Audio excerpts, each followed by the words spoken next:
that gives you cash. Doing a little every time live you get test gas. just to That's make right. sure You can our earn audio real is cash back good. with Test upside. 1, Just 2, by buying test the gas 1, you're 2. Hope already you buying. You Tolos can are having start a earning cash fantastic back today. Wednesday. I use Give me upside every 15 time I fill up. seconds here. I've already made around $300. You're putting gas in your car anyway. Why not get real cash All back? right, Diesel. Download Upside. I'm saving the Got a little cash Mike I Jack earn here from from using Upside 25 to help pay for a Garlington vacation Road later in this year. Greenville. Download Can the free Tolos Upside hear app this? now to earn cash back every time you buy gas. Use promo code PICKUP to get an extra 25 cents per gallon on your first tank. You can cash out anytime right to your bank, PayPal, or a gift card for Amazon and other brands. Just download the free Upside app and use promo code PICKUP for a 25 cents per gallon bonus on your first tank. That's code PICKUP for a 25 cents per gallon bonus. This is the story of the one. He's responsible.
Electrifying sports talk from start to finish. You're going wire to wire. With Diesel and Cole Bryson. On the Fan Upstate. Well, Diesel and I yesterday gave our national championship picks, and it's time for you, Tolos, to do the same. No, you're not getting off the hook today. You're not going to just be able to sit back in your lounge chair, sit back in your car or your truck, whatever you're driving in the upstate of South Carolina right now. This is not one of those days where you're just going to be able to turn it on and leave it on. You add the word interact because I'm calling for your interaction in this very first segment. Very simple question. Evan, who's here at Ingles with us from the promotions department, is going to get asked the same question. Anybody that walks by, I'll ask the question to that doesn't walk away and run. But the Tolos out there. Phone lines are open. The text line is open already in the stream. We see you there. T-Swizzle is already there and commenting. Simple question. I need to know who your national championship pick is and why. Who is cutting down the nets in just a couple of weeks? Diesel and I obviously gave you our predictions yesterday. We will refresh you on our predictions. But Diesel, you and I picked the exact same team. I put this question on our Facebook page, on our Twitter page earlier in the show, and it's time to get our Tolos involved with their national championship picks. This is a pretty simple question, Diesel. Is this asking too much, the Tolos here? Well, the question is, do any of the Tolos know, or are they slacking? That's what I want to know. I feel like there's a lot of slackers out there who wait until, oh man, first round games are already being played. I gotta fill out a bracket. That's cheating. You can't do that. You have to have your bracket filled out before the tournament starts. Right, that's the way it works. Tolos, I am live on location at Ingles Markets. Come by and say hello if you're in the area. 8650 Asheville Highway in Boiling Springs. It's the Springfield location just across the street from the new Mountain View Prep School right here in the Springfield area. Would love to see you. Shout out to Randy from Inman, who I saw earlier in the show or right before the show began wearing his Clemson shirt. Let us know how the audio sounds on the stream as well. You can watch the show on live on Twitter, Facebook, and YouTube. You can also listen on 97.1 FM in Spartanburg, 97.7 FM in Greenville, and on the free Odyssey app. The phone lines are open.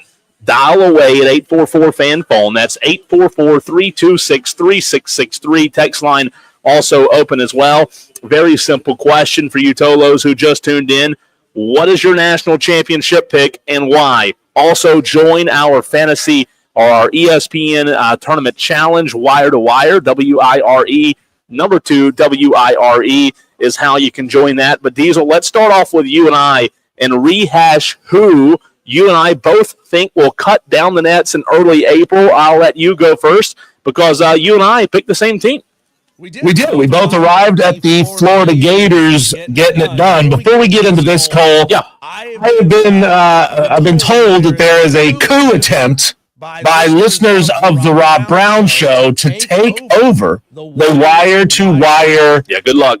Yeah, exactly. It's take over the wire-to-wire tournament challenge over at ESPN.com that Rob is pleading with his listeners. And, I mean, he doesn't even have Tolos. I don't even know what he calls the brownies. I don't know what he calls them over there. But he's trying to get them to go and take over our contest, our challenge, and make sure they put TRBS on their username so that everybody knows that this person joined the show because Rob Brown told him to. And I want to know, I haven't seen yet, how many of Rob Brown's so-called listeners have joined in and tried to be a part of this thing. I've got 12. 2 of those are Lonzo and Rob. It looks like 12 or 13 thus far out of 71. So good luck. I mean, come on. Good luck, Rob Brown. Whatever y'all call yourselves. The problem is there's so many listeners that cross over. I mean, what are you supposed to label yourself, a Rob Brown show, Anatolo? I don't know. But Diesel, I'm counting out of 71. I've got 11 or 12. Rob's in there like 3 or 4 times. Mizra's Rob Brown's in there. Lonzo's in there like 2 or 3 times. No lie. So I don't know. I mean, are we even going to entertain this? I mean, come on. Lonzo is a Swiftie. Are you kidding me? That's the name of his bracket? I'm going to call him Rob Brown's Brownie Bites. So Rob Brown's Brownie Bites, his listeners on his show are trying to take over, and it's not going to work. They're not going to win. He claims that his audience knows ball, brother, more than our audience knows ball, brother, and I don't think it's true. Well, Diesel, once this thing starts, there is a very easy way to determine where the Rob Brown Show listeners are in the bracket challenge, because all you'll have to do is just go to the very bottom of the standings, and they'll all be right there. They'll all be right there, every one of them. If you want to see Rob's listeners and where they are in the standings, they'll all be at the bottom. All the Tolos will be at the very top, right? 1 through 60, and then 60 through 71 will be all Rob Brown's people. It's just part of it. The stream is starting to get a little interactive. Spartanburg J, Wesley Roberts, T Swizzle. Wesley Roberts, does the audio sound better now? Let us know if you don't mind. ASAP, T Swizzle says, is Hulk in the building? What does that mean? I don't understand that. Spartanburg J. Don't call Lonzo that. He'll get a big head. Oh, is that his name? He's a big dude. Hulk, paint him green. Honestly, paint Lonzo green. Wouldn't he kind of look like the Hulk? Maybe so. I don't know if he's as muscular. I don't know. No one is. We got a phone call. Let's get to this. Let's get to this call on the line. Dewey, I'm sure, is going to rip the Rob Brown Show apart for trying to take this thing over. Dewey, welcome to the show. Yes, I'm very angry about this. I took up for y'all this morning at 6 o'clock in the morning. That made me infuriated. And when y'all win, he's going to get fired. He should be fired for pulling this nonsense anyway. He comes back from vacation and he starts this nonsense. It's time for him to be fired and Lonzo take over the show. Oh. Yeah, I can't argue with it. I think employment is on the line. Back in the day, Cole, like back in the 50s, if you wanted to go out there and you wanted to drag race against somebody, you had to put pink slips on the line. You know what? Like, I'm going to risk my car against your car. My car says, this pink slip here says that my car is faster than your car. Both guys will put their pink slips on the line. The winner would then have 2 cars. The loser's walking home. I like that a lot. The loser gets fired. That is bold. That is amazing, Dewey. Appreciate the phone call. Wesley, I am tweaking with the audio as we speak, so let us know. Trying to on location, obviously, it's a little bit different every time somebody's here and there, and there's not 2 people here. So tweaking with it as we speak. Let us know if that's better or worse. Hopefully it is. It sounds good on my end. T-Swizzle says the Tolos are taking it. Or no Tolos. Oh, nah, Tolos are taking it. I'm with you, T-Swizzle. Tiger Stripes Media in the YouTube stream as well. Spartanburg J. What? Yes, audio was good. Okay, thank you, Spartanburg J. So now we're set 8 minutes into the show, but a lot of show left. A lot of show left. You know what's funny about that, Cole, is we have it set up the way I have notes for us to set it up. But last time we set it up that exact same way. Diesel, it didn't work. It changes every time. I don't get it. It changes every time. I've got me unmuted, you muted, but you know what? I don't get it. But it's one of these days we'll graduate past each of us holding a soup can with a string attached to the middle of it and transmitting that way. Wesley says the audio sounds better now. So here's Thank the deal. you, Wesley. Wesley, Spartanburg J, Tiger Stripes, T-Swizzle. Who else am I missing on the stream? In the other 30, I need – y'all are commenting. You're in here. I need your national championship picks and why. Very simple. Wesley, Spartanburg, all of you in the stream, also on the text line, phone lines. Dewey calls in and doesn't even give a national championship pick. Are you kidding me? Are you absolutely kidding me, Dewey? I just want to know, simple question, who's your national championship pick? And what do you think is the reason for that? As Diesel said a few minutes ago, we went with Florida. Diesel and I both did. And yesterday when we were filling out the brackets, Diesel and I did not go through them before the show and say, hey, look, let's both pick Florida. We just happened to both land on the Gators. Here's why I'm picking Florida to win it all. There are a lot of good teams out there. However, the Gators have the second best odds and look like a wrecking ball right now. They've dominated a highly competitive SEC. They're coming off of blowout wins over over Alabama and Tennessee. Also defeated a solid Texas A&M team earlier this month.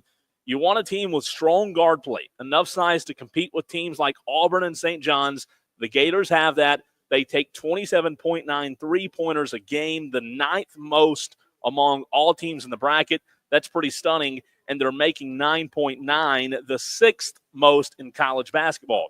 They shoot 35.4% from deep at a high volume, which you have to love. You have the guards Walter Clayton Jr., Will Richard, Elijah Martin, who are all big-time scorers that I don't know if other teams are going to be able to match up well against.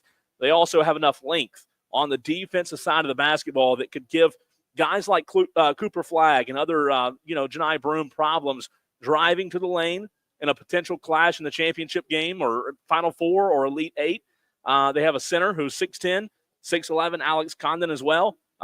Look, they avoid foul trouble. They avoid fatigue. They have a plus 8.5 rebound margin this year. If you want a team that can rebound, Florida's your team. They're battle-tested. They're deep. They have scoring guards. I think the 2025 national champion will be the Florida Gators. And Diesel, it's a pretty popular pick.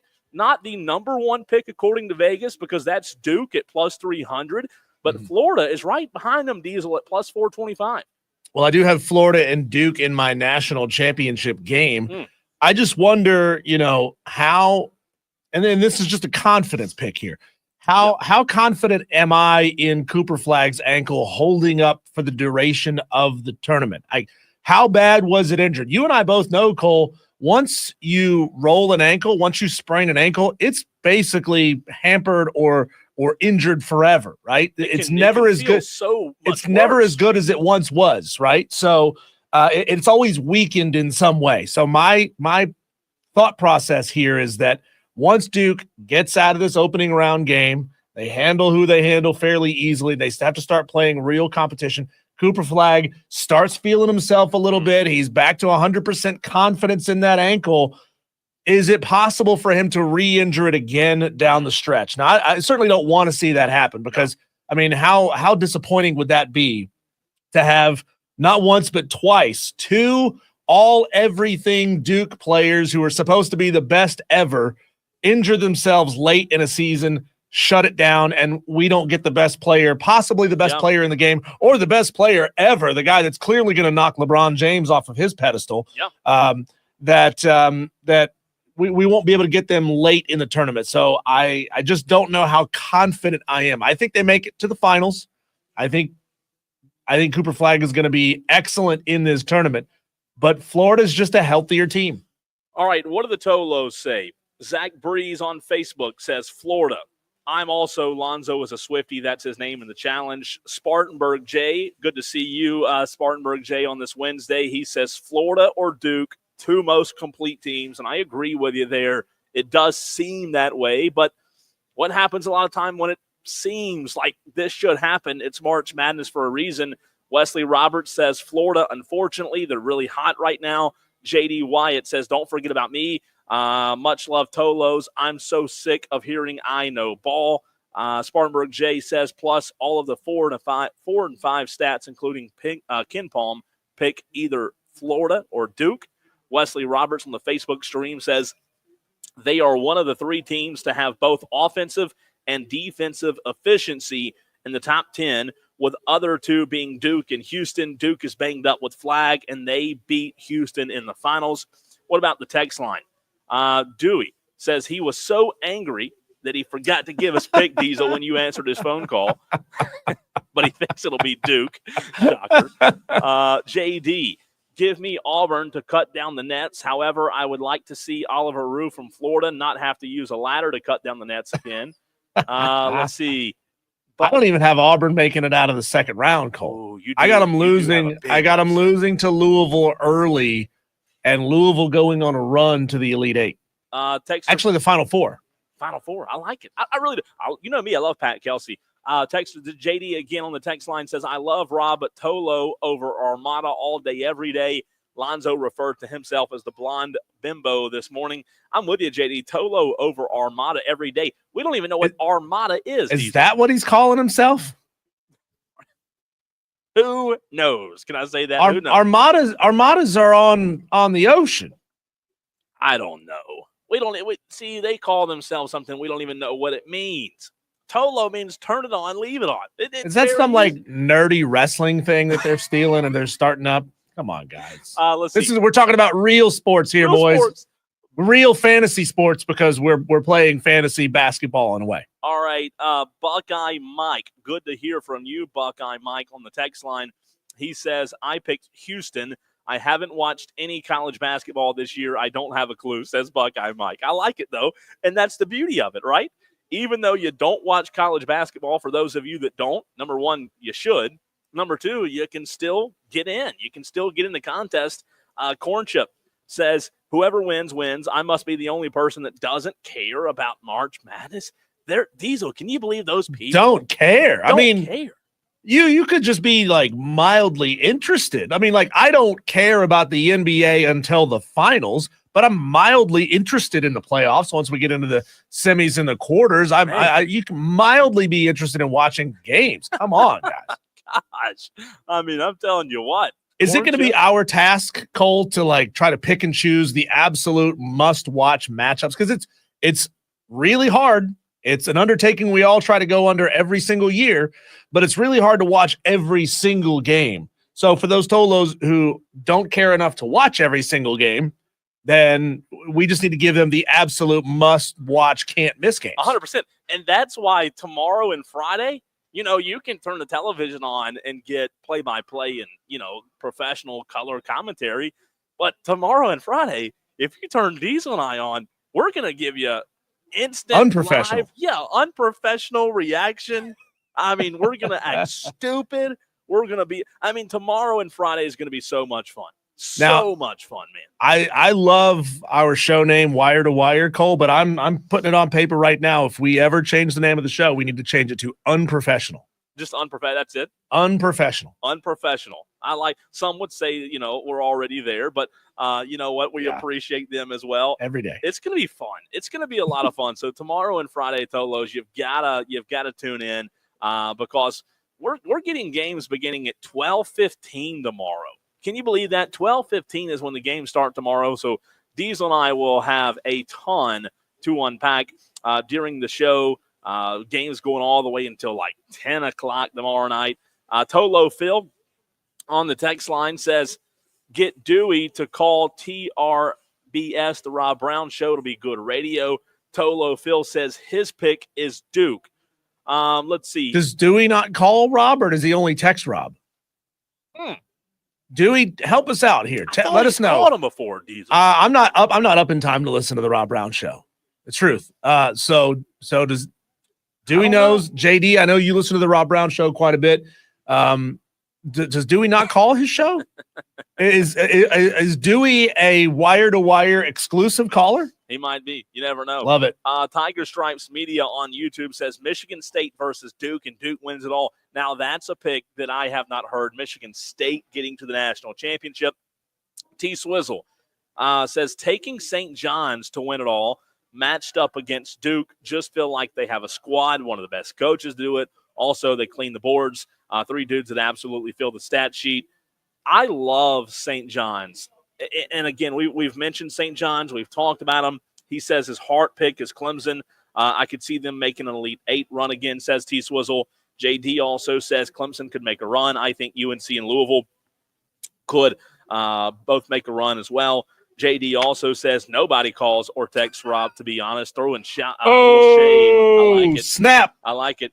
Wesley says we need a betting segment. If the Armada can survive with a wrestling segment, we can do sports betting. Diesel, St. John's, before we run to a break here, if T. Swizzle's right, if St. John's makes a run, here's what's wild about this. We all want to see the Blue Bloods. We all want to see the Blue Bloods in the final, let's call it 4-8. But my opinion, man, my thought process is I think St. John's making a run is as cool as a story as any other team out there. We're tired of UConn. They've won it twice in a row. Diesel, yeah, this is it feels like a blue blood run, even though it's not, right? Yeah. Like Rick Pitino has been there so many times. He's such a good coach that if Rick could take a smaller school that has a fair amount of history to it. I mean, especially, Big East fans know and love St. John's, and they love the history of St. John's. For him to be able to bring yet another team on a deep run, and I have him in the Elite 8. I don't know how far you have him going, Cole. I think you had him on a deep run as well. I do. I think that would be a fantastic story. It'd be a fantastic story. And this could be another segment for another day, but maybe tomorrow. What's a better story than St. John's winning it all? Duke, Cooper Flag, kind of expected to be there, right? And you may say, Cole, well, Rick Pitino has a little bit of a past, and even though he's one of the best college basketball coaches, that might not be the best story. Well, what's a better story right now? I mean, if John Calipari and Arkansas, who were mediocre throughout the course of the SEC, if they made a run, maybe that would be a cool story. I don't know. I don't know that there are many cooler stories than the possibility of Rick Pitino, who does have a little bit of a past, Diesel, reemerging, going home to where he's from in New York and taking that St. John's team all the way to the top of the mountain. I think that would be quite the story. It's so funny how you can't really talk about Rick Pitino without talking about his checkered past. But his checkered past isn't so bad that it's kept him out of college basketball for any extended period of time. I know that he went to Greece for a little while.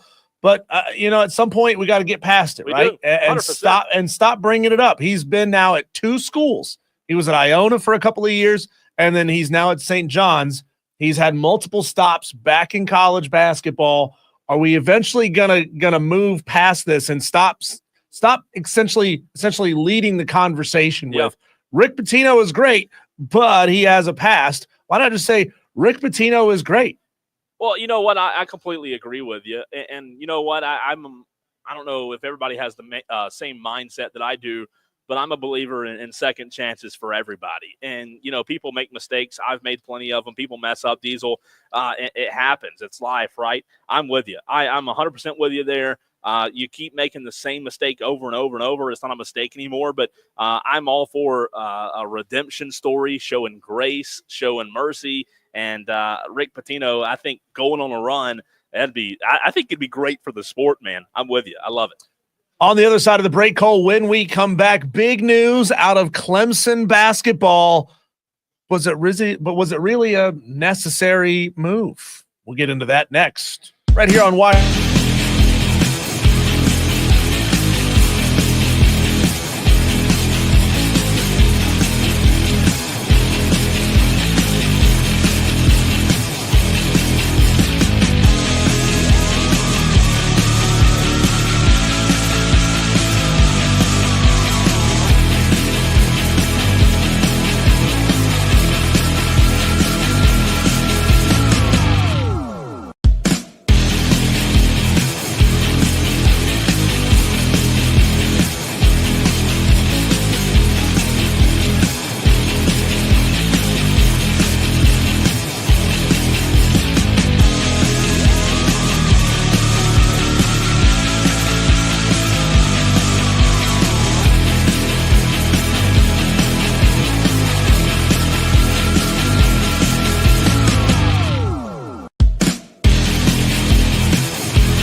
Leave your namby-pamby sports takes at the door.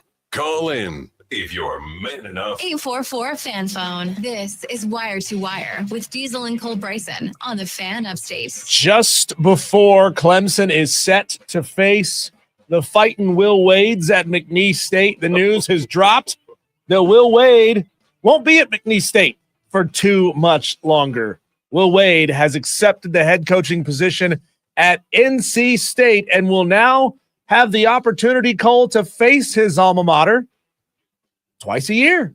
Wow. This is wild stuff, man. Right before they're going to face off in the NCAA tournament opening round, he is being hired away. Now, we don't know yet. We've looked around, kind of scoured the internet. If anybody has seen this and can enlighten us, because we didn't find it, whether or not Will Wade is going to be allowed to coach at McNeese State during his first round NCAA tournament game. I mean, if I'm NC State, I'm saying, hey, Will, we're paying you a lot of money. Get your ass up to Raleigh and start recruiting. This is wild. I mean, this is absolutely nuts. Like, there has been so much talk about Will Wade coaching against Clemson, being from Clemson, in his press conferences, Diesel. Now you're talking about a guy who's coaching at McNeese that's leaving for an ACC job at NC State while he's still going to coach McNeese against his alma mater. This sounds like a reality TV show. I mean, I don't know. Well, I love it. It makes the sport. I mean, let's add some drama like we didn't need enough already, right? I will give the ACC some credit here. And, well, not the ACC. They don't deserve the credit. NC State deserves the credit because the ACC has watched how many legendary coaches call it quits over the past couple of seasons.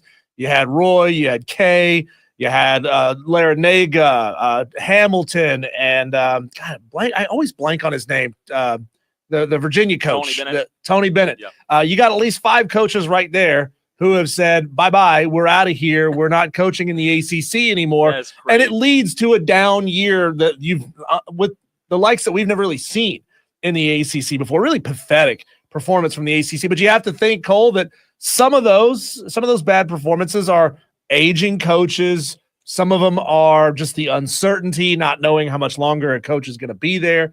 So I think the NC State just dramatically improved the coaching scene for the ACC. Yeah. And Will Wade, what was the record you said he's put up at McNeese State? He is only 49-8 in 2 years, which is and he's absurd. Bringing that to the ACC. Right. And by the way, 36-2 in conference play, a clip of 947. First in the conference both times. NCAA Division I round of 64 in last season. Obviously, this year this is a good coach. He was at LSU, VCU, coached with Chattanooga and the SoCon from 2013 to 2015. He's been around, and if Brad Brownell were to have left Clemson, I'm sure Will Wade would have been at the top of the list in terms of getting that job. But I think you're right. This is a really good hire for NC State.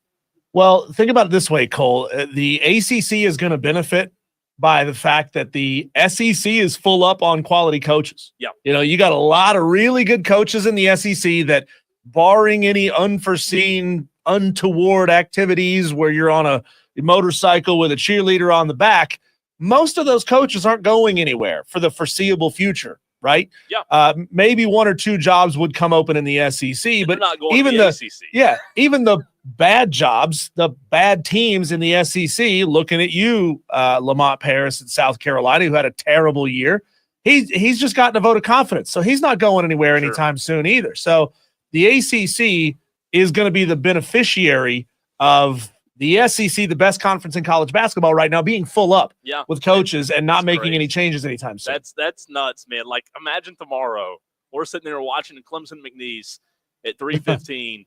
And Will Wade's like coaching to win, but the players know he's not their coach anymore. So how does that work?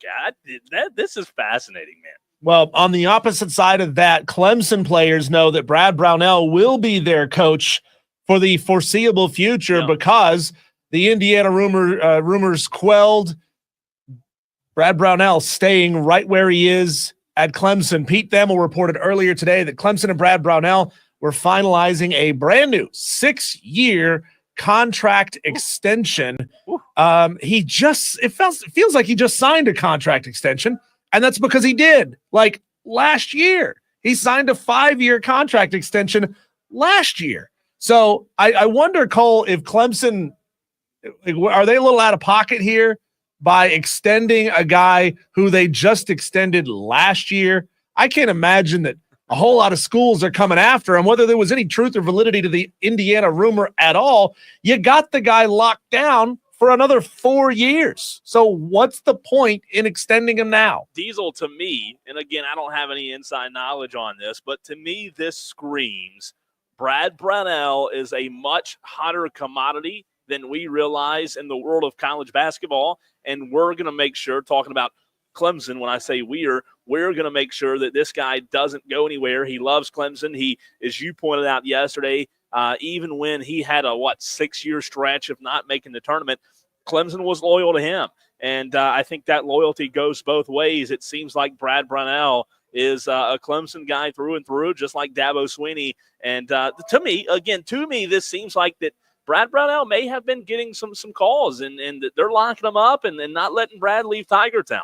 But there was only one school that was linked to him, and that's Indiana. That was public, right? That was public, right? But these things always go public. So if this job, that job, whatever job, you name it job, is interested in Brad Brownell, that information is going to be out there. There's no way that a big-time opportunity, a school that would want somebody who took his team to the Elite Eight the previous year and had another banner year at their school, if that job is genuinely interested in Clemson, we're going to hear about it. So, but again, he's on a new deal. He was on a 5-year, $20 million extension following last year's Elite Eight run.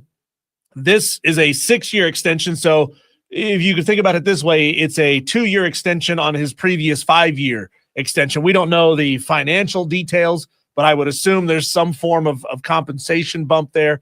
But like a 2-year extension, why do it? It feels like a little bit of a reach. And I just wonder, Cole, and this is me being doomsday guy here, okay? This is me being doomsday guy. What if Will Wade and McNeese State knock Clemson out in the first round? It's the 5-12 matchup, by the way.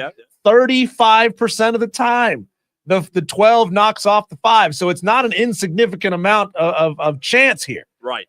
35, and this Clemson team is playing a little bit down without Dylan Hunter. So what if Brad Brownell loses in the first round to McNeese State after Clemson just signed him to a new extension? That would be so much runny egg on Clemson's face for extending Brad Brownell now. No, I'm with you there. It wouldn't look good. Like, obviously, they would still have the utmost faith in Brad Brownell that he can still get the job done. But to your point, if that were to happen, and McNeese, the guy who's going to coach at NC State but still coaching McNeese, beats you, who just got an extend, it would look bad. It would look sloppy. But to your point, Clemson has not been playing their best basketball. I think they do turn it around. I think they turn it up a notch. I think it's going to be a good game. You're right, 5-12. You never know. It happens. 12 over 5s. That would be weird. I mean, I don't know who would be the winner. Would it be NC State? Would it be McNeese? I don't know about that. JD on the text line says, go Wolfpack. Wade is a fantastic hire. Brownell was Brownell LL for a reason, and I think McNeese and Will Wade will beat them despite him taking a new job. So calling his shot. He is calling his shot, predicting McNeese to beat Clemson. Tolos, do you feel that same way, or is it just because JD's a South Carolina fan? At 844 fan phone. What if Cole McNeese were to go on one of those magical runs, and you're talking about potentially 2 weeks of McNeese still playing basketball? How much is NC State turning up the pressure on Will Wade to say, hey, like, Will, okay, we gave you the first round game. We let you have it. Win. Now we really need you up here in Raleigh, bro. Like, did you see how many zeros we put on your check, man? Come on up here. No. We can't have 2-3 weeks of you not being in Raleigh. I know for the time being, it would seem as if they would want him there. However, I think NC State, if Will Wade and McNeese were to make a run, I think that would only make NC State look better. They'd be sitting there with their legs crossed, thinking, look at us. We just hired this guy who's lost like 2 conference games ever at McNeese, and he's taking this team on a run. And by the way, he beat Clemson. He beat Brad Brownell in the very first round. I think it would be very interesting. Again, I don't think it happens. It could. It very well could. I think Clemson gets past McNeese in the first round, but if Clemson does come out a little fatigued and they're not playing their best basketball, and McNeese has a couple of guys off the bench really step up, it could make things interesting. We'll know. We'll find out one day, 24 hours from right now, because we'll be sitting here watching it live, reacting to it. It's gonna be fascinating. I can't wait. JD says on the stream, the portal isn't open yet. He's good. Take your time. Will Wade. Good point there, JD. He can build a class or bring in high-level recruits very quickly, especially if he knocks off Clemson in the first round. There's going to be a handful of recruits and portal guys who will say, I'll do whatever it takes to go play for Will Wade at NC State. Dewey says Clemson probably forgot that they extended Brad. Harkening back to North Carolina when they forgot to release the details of the Hubert Davis extension. Dewey also says, I'm only able to catch Rob between 6 and 6:30, not alert enough to call hungover. So that is Dewey has just brought open an interesting concept here. I thought Dewey was just a little slow. I didn't think that Dewey was an alcoholic. So now you're completely changing my opinion and my perception of you, Dewey. I'm not commenting on that one. I'm staying away from that. I'm staying away from that comment. From somebody who's on the spectrum to somebody who's on the wagon. God. Or off the wagon. Did you really just say that? It's comedy's legal again, Cole. Yeah, it is. I'm staying away from that one. On that note, let's run to a break. Tolo's fantastic weekend of March Madness. Once that's over, we have golf on the way. A really good tournament this past weekend. The Masters, the biggest tournament of the year, only 22 days away. What did Scotty Scheffler choose for his menu, and who is set up for the next few years to take over and be the face of golf? We'll get into that conversation next, right here on the Fan Upstate.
844-326-3663. That's 844-FAN-PHONE. This is Wire to Wire with Cole, Bryson, and Diesel on the Fan Upstate. Well, we're 22 days away from the biggest golf tournament of the year, Diesel, and we're going to look at what Scotty Scheffler chose for his menu, and I must say, I am a fan. But before we do that, Diesel, I want to know, because you know me, I'm not like a golf guru. I don't consider myself a golf guru. I follow it. I enjoy watching it. But I think we're at an interesting spot. I think we're in an interesting place in the game of golf because you don't really have like the Michael Jordan. You don't really have the Tiger Woods that's completely dominating the sport. I think there's parity. Some would say the parity's good. Some would say the parity's bad when it comes to having a face of golf. But I want to know from you and the Tolos out there, you've got three guys in my mind, and tell me if you disagree. Scotty Scheffler, we all know, is probably the leader in the clubhouse right now. 13 PGA Tour wins, 2 major wins, both of those being in Augusta. He's 28 years old. Bryson DeChambeau, 9 PGA Tour wins, 2 majors as well, both in the U.S. Open. He's 31 years old. And then Rory McIlroy, 28 PGA Tour wins, 4 major wins, and he's 35 years old. So I want to know from you and the Tolos out there, you know, Tiger Woods was the face of golf for a long time. Is it bad that there's parity? In my mind, at least there is, in the game of golf where you have multiple guys who are at the mountaintop or can be at the mountaintop at any given minute, Diesel? Yeah, it's wild because golf for the longest time had that true, you know, dominant tentpole force in Tiger Woods. And now that Tiger is gone from the game, and Phil, but I mean, Tiger was the star, right? He was. Phil was there to push Tiger every now and again, but Tiger was the story. More than just like competing for wins and losses. And now the game really is in an odd place. It doesn't know what it wants to like pick up that mantle. Does it want one solo insanely dominant force? Yep. Does it want, you know, a two-man game, like a head-to-head competition each week to see these two guys going at each other? Or does it really want that true parity, 3, 4, 5 guys? And the fact that, Cole, that we saw golf fracture a couple of years ago, a lot of the best players went off to live. A lot of them stayed with the PGA. You know, you can have the conversation all day long about whether you like live or whether you support PGA, whatever it is. Yeah. You know, you still split off some of the best players in the game who could have pushed to win majors even on the PGA Tour. Good point. So we're in kind of a weird limbo spot. And to be honest, Cole, I don't know. I don't know what the people want. The problem is neither of these guys that you talk about here, and I do agree that all three probably share, share the mantle of the faces of golf right now. I don't know how you would split it up as far as if it was a pie chart, but these three probably do share majority of the faceness of golf. Problem is neither one of them is great at the two things that you have to be good at to be the face of golf. You know what? I'm with you there. I will say this. From my standpoint of someone who doesn't consider themselves a golf guru, like I don't live and breathe golf. I don't play golf. I enjoy following it and watching it. Diesel, from my standpoint, I like the parity. I like having 3 guys. I like having 4 guys at any given time can go in, just like last year. Scotty Scheffler just dominated the field at the Masters, right? It wasn't even worth watching. I mean, he just completely ran roughshod. And then Rory last year, he chokes, and we see Bryson DeChambeau win another major last year. I think it's so interesting because, that was the U.S. Open. Bryson won and Rory choked last year. I think it's interesting because you have a guy in Rory who's been around the game a little bit longer, has a lot more PGA Tour wins. And I think at his prime, like when Rory is at his best, I don't think there's a better golfer on the planet right now. However, I think the pendulum swing is fun. I enjoy it. Like, I like seeing, as a guy who's not a golf fanatic, I like seeing Rory take a little bit of a step back and Bryson and Scotty Scheffler take a step up in these moments. I don't know. I guess somebody out there may argue who's a golf guy, it'd be a lot better if Scheffler just dominated for 10 years and Bryson and Rory weren't in the scene. I like the parity, Diesel. Yeah, and like I said, they all have their strengths and weaknesses when it comes to their, number one, their golf game, and number two, their off the course game, because both of those things have to be top level, right, to be a face of golf. I mean, here's my assessment, and none of these guys are like C, D, F grades at either of these two things. I mean, there's a reason why they're even in the conversation. Sure. Rory, I would say, as a golfer, he's probably a B+ golfer, only because he's starting to get just a little bit older, right? He's on sort of the he's about a hole 12, if you want to call it the back nine of his career. He's still in the pocket, competitive a lot of the time, but I don't know that he's got enough left in the tank to be competitive and really push week in and week out on the tour. So he's a B+ level golfer. I also think he's a B+ level personality. He can be a little prickly at times, but he stands up and he stumps for the PGA, and a lot of people appreciate that about him. So I'd say he's a B+ golfer. He's a B+ personality. Scotty is an A+ golfer, but he's sort of like a B- or a C personality because he doesn't talk much, right? He doesn't, I don't think he wants that limelight to be the face, to be the spokesperson of golf. Whereas Bryson DeChambeau, I think he's kind of an A- golfer. He's a very good golfer, and his personality is good as well. He was probably an A-level personality. I don't care for him as much, but I know a lot of people do. I've watched a lot of his YouTube videos, and I find him kind of dry when he's out there playing golf. But I mean, hey, some people dig his sort of bro-ish, sort of almost kind of a Gronk-ish personality. It's not for me, but I think those three together, their strengths and weaknesses in their golf game and their personality sort of play off of each other, and that's why those three together make a great face for golf. So Scotty Scheffler, for the Masters Club dinner on April the 8th, he has chosen for his appetizers cheeseburger sliders and firecracker shrimp, along with Papa Chef's meatball and ravioli bites. First course, Texas-style chili. The main course, wood-fired cowboy ribeye or blackened redfish. And then for dessert, oh, by the way, the main course, family-style mac and cheese, jalapeno creamed corn, Brussels sprouts, and roasted sweet potatoes.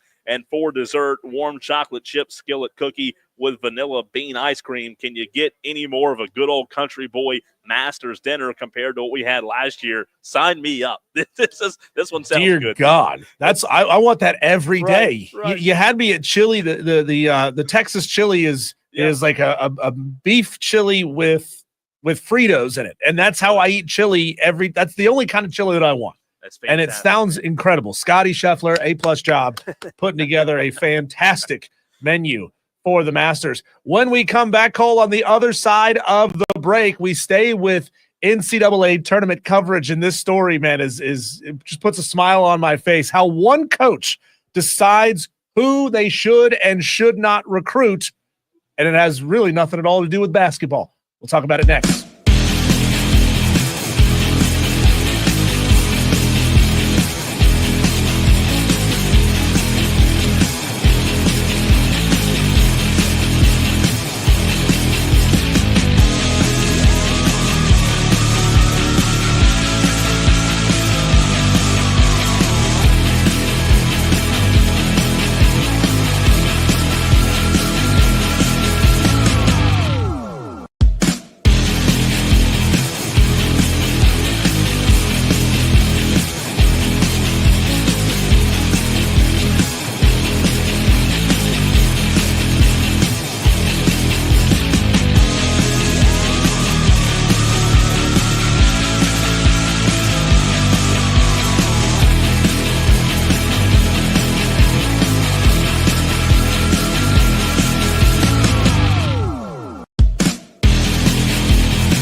Coaches call them intangibles, Cole.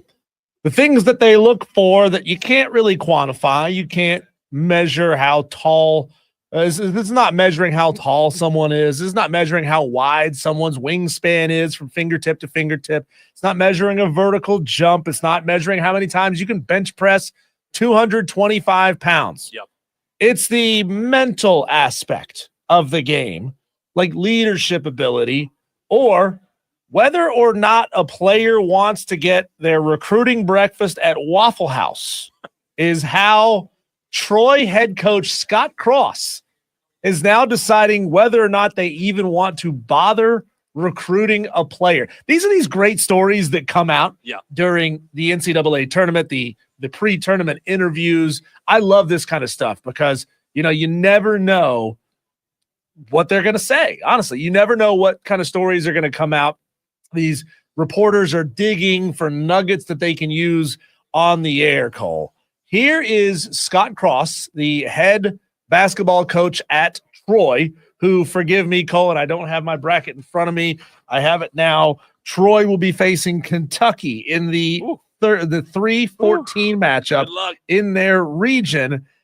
Here is how he determines whether or not they should even bother going after a player. For a town of 15,000 when school's not in town, so you can imagine you got one Waffle House per 5,000 people, so probably most per capita anywhere in the country. But started off the first two recruits I brought on campus. We're driving down the main street. I point out Waffle House, ask them if they want to eat there for breakfast. They were like, Waffle House? Hell no, I don't want to go to Waffle House. I'm like, okay, my bad. We'll try and eat somewhere else. Long story short, we signed neither one of those guys. Then we brought a guy named Nick Stampley, who's an OKG, our kind of guy. He was our third recruit to visit. We're driving by. We don't even say anything about Waffle House. He sees it. He's like, oh, Coach, y'all got a Waffle House here? And we go there tomorrow. He was our first signee. He was one of the toughest guys we've ever coached. And from that point forward, we just kind of offhand ask him, do you like Waffle House? The answer is yes. It's like we sign them. If it's no, we never get them. So I told my staff, I was like, hey, y'all can save a lot of time and money. First phone conversation, in passing, ask them, do they like Waffle House or not? That is unbelievable. Do you like Waffle House? Is that a spot-on recruiting tactic, or is that more of a, I don't know, Coach? That is so amazing. That's a guy right there that's born and raised in Texas, who knows what good food is, who knows what the All-Star Special is. I all of a sudden, I'm a Scott Cross fan. Like, go Troy, go Scott. Right? That is amazing. Waffle House being part of a recruitment process, and the fact that both of the guys, Diesel, that didn't want to go there, they didn't sign. Like, are you kidding me? Like, if you're a player, do you think the coach is asking you a trick question? Like, you're an athlete. No. You're supposed to be fit. You're supposed to be watching what you eat. And coach is like, hey, do you want to go to this greasy spoon over here? Yeah. And you say no because you think, nah, Coach, I gotta keep it tight. I gotta stay fit. I can't be having that greasy food. But he's like, man, if you won't eat at Waffle House, I don't trust you. I don't trust you. I mean, that's just good advice to go by in life. If you don't eat Waffle House, you're not a good person, right? You're not trustworthy. Yeah. I think that's the best advice. Whatever, we get in all these debates and disagreements. That's the best advice I've ever heard right there. I love it. What's that really kind of pretentious TV chef, the one that passed away, not the one that yells at everybody, not Gordon Ramsay. Yep. It's the guy that passed away like 3 or 4 years ago. He was Anthony Bourdain. He, for years, said on his show that he would not ever go eat at a Waffle House. And that's why he died. He did eventually go to eat at a Waffle House, and he flat out admitted, I've been wrong about this my entire life. Here's like a world-class chef who travels the world, has all the best things you could possibly eat. And he goes, you know what? I can admit when I was wrong. Waffle House is great. One comment, Cole, on the post that I found about this said, if you don't like your food cooked by felons and you don't tip toothless waitresses, you ain't going to dive on the floor for a loose ball. That's what I'm saying, man. Like, what does it say? Like, really, think about this. If you meet somebody for the first time and you're having a conversation You're trying to get to know them. You're trying to gauge them, right? Like everybody that I meet, I have a little bit of a radar. Like, okay, this guy likes this. This girl likes this. They're going to be this way. They're going to be that way. But the moment that you hear, nah, I don't like Waffle House, you just think like, okay, this isn't going to work out. You know, this friendship, this relationship. Don't waste your time. I mean, I wouldn't call Waffle House like a first date. That's you're pushing it. But I think Waffle House is within the first 5 dates. I think it's right? a great first date. It's got sign me up. You got to take her somewhere that's going to impress her on the first date, not a place that you need to wipe off the spoon because you're not sure if it got washed. Here's the deal. If I'm going to take somebody on a date and I can take them to Waffle House and they're happy, I found the right one. I found the right one because they're not looking for the candles and the tablecloths. We can go get an all-star special, baby. I love it. I mean, I'd be lying if I didn't say that I didn't test Ashley a time or two while we were dating just to see, like, do our senses of humors match up here, playing some untoward stand-up comedy just to see if she's like, oh, no, I can't listen to that. No, she was down, and that's why I married the girl. Have you, Cole, I guess, ordered all 8 of the additions that you can add to your Waffle House hash brown order? There's smothered, diced, covered, peppered, chunked, capped, topped, and country. Have you ordered all of them at least once in your life? So I don't like tomatoes. I don't eat tomatoes. You've never had tomatoes is diced. No, I don't do diced. Do you have the list of all of them? Right? I do. Okay, so I usually get capped, which is mushrooms. Yep. And then whatever onions is. Onions is smothered. Yeah, and then I'm not. So you get smothered and capped. I'm not opposed to cheese. Okay, that's covered. What about chili? Is that on there? Chili is topped. Yeah, I'm not. So your order now is smothered, covered, capped, and topped. What am I missing? Smoked ham, hickory smoked ham is chunked. Diced is grilled tomatoes. Peppered is jalapenos. Ooh. And country is covered with sausage gravy. I don't want the tomatoes or the jalapenos. I don't want those in the hash browns, and I don't know if I want great gravy. Have you ever had that? I've never had Waffle House's country gravy. I can admit I've never ordered it topped or country. And honestly, I don't think I've ever ordered it diced. Mine is smothered, covered, chunked, capped, and peppered. That's a lot. That's a lot. It is a lot. Do you want hash browns with that, Diesel? Do you want hash browns with that, right? Chris Arnett sends in the best text of the day on the Hub City Spartanburgers text line, 844-326-3663, and says, I was going to commute home to Boiling Springs, but now I'm going to Waffle House. Good job, Chris. Fellas. Tell your Waffle House waitress that Wire to Wire with Diesel and Cole Bryson, we're talking about Waffle House and that we sent you. And please let them know. Also, just for the record, that Diesel, there is one literally in the same parking lot of where I am right now in Boiling Springs at Ingalls. By the way, I'm at the Asheville Highway. Ingalls, it's Springfield location for those of you from Spartanburg, and there's literally one of the most magnificent restaurants in Waffle House sitting right, 1,000 yards away from me. So, what Coach was saying there, that Troy, Alabama has 3 Waffle Houses. Those are rookie numbers, man. They got to pump those up. Troy is there. Dothan is nearby. I could throw a rock and hit 3 Waffle Houses from where I sit right now. No doubt. So I'm a little disappointed. There's 2 that I know of right here on Woodruff Road. Yeah. Like there, and then if I turn left out of the parking lot, there's a Waffle House up there on Pelham Road. So we got Pelham Road, Woodruff Road down closer to 385, and then we've got Woodruff Road up closer to Haywood Road. Diesel, so, do you know which state? Don't look, just guess. Which state has the most Waffle Houses? The most, total number, right? Yep. You brought it up earlier. I feel like this is a trick question, but you brought it up. I think the answer is probably Texas. Georgia. Really? 433 locations. There's one on every corner. It's It's not the Bible Belt. It's the Waffle House Belt. South Carolina is 4th in the country with 171 locations. We're a small state. We're doing well for ourselves. We have 171 Waffle Houses in our state. I think 40 of them are right here in Greenville County. Is that not crazy? There's a reason why when bleep hits the fan, the federal government calls Waffle House to figure out how it needs to operate. Yeah. It is. Like they've got it figured out. They're smart. Like they've got the hurricane menu at Waffle Houses. So they only serve a couple of things. It's the best, man. You don't care what the people look like or smell like or, where they came from. It's the best. I'm with you. So just in case you're wondering, Cole, a regular order of hash browns. I don't think this means the hash brown bowl. I think this means like hash browns on the side. Yeah. For me, it's 50-50 split between the All-Star with a pecan waffle and the hash brown bowl. It's hard to choose. But a regular order of hash browns is 190 calories.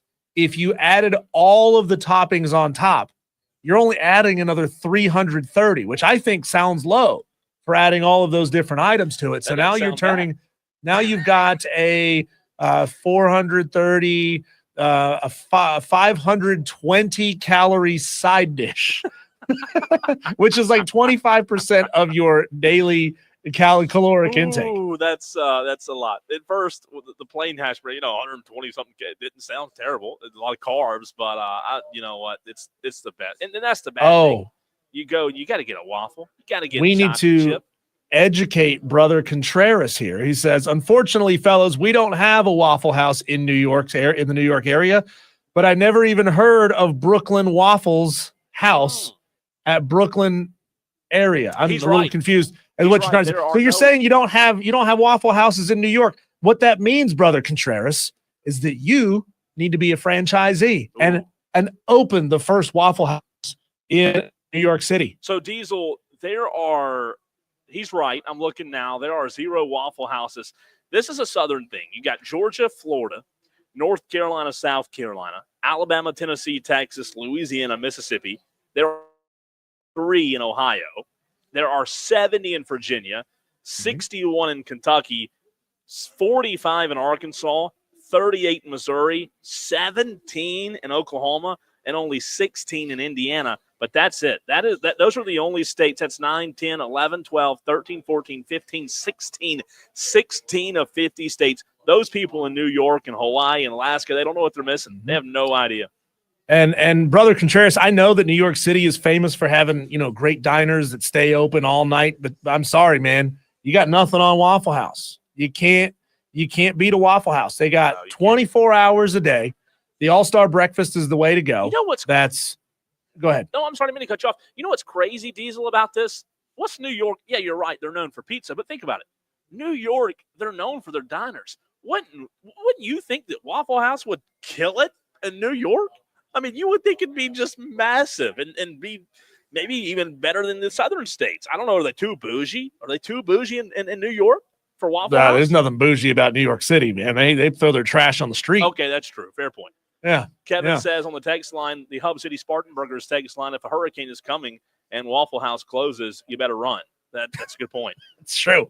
That's true. Cole, listen to this. The NCAA has launched a new campaign titled Don't Be a Loser in an attempt to curb players being harassed by sports bettors.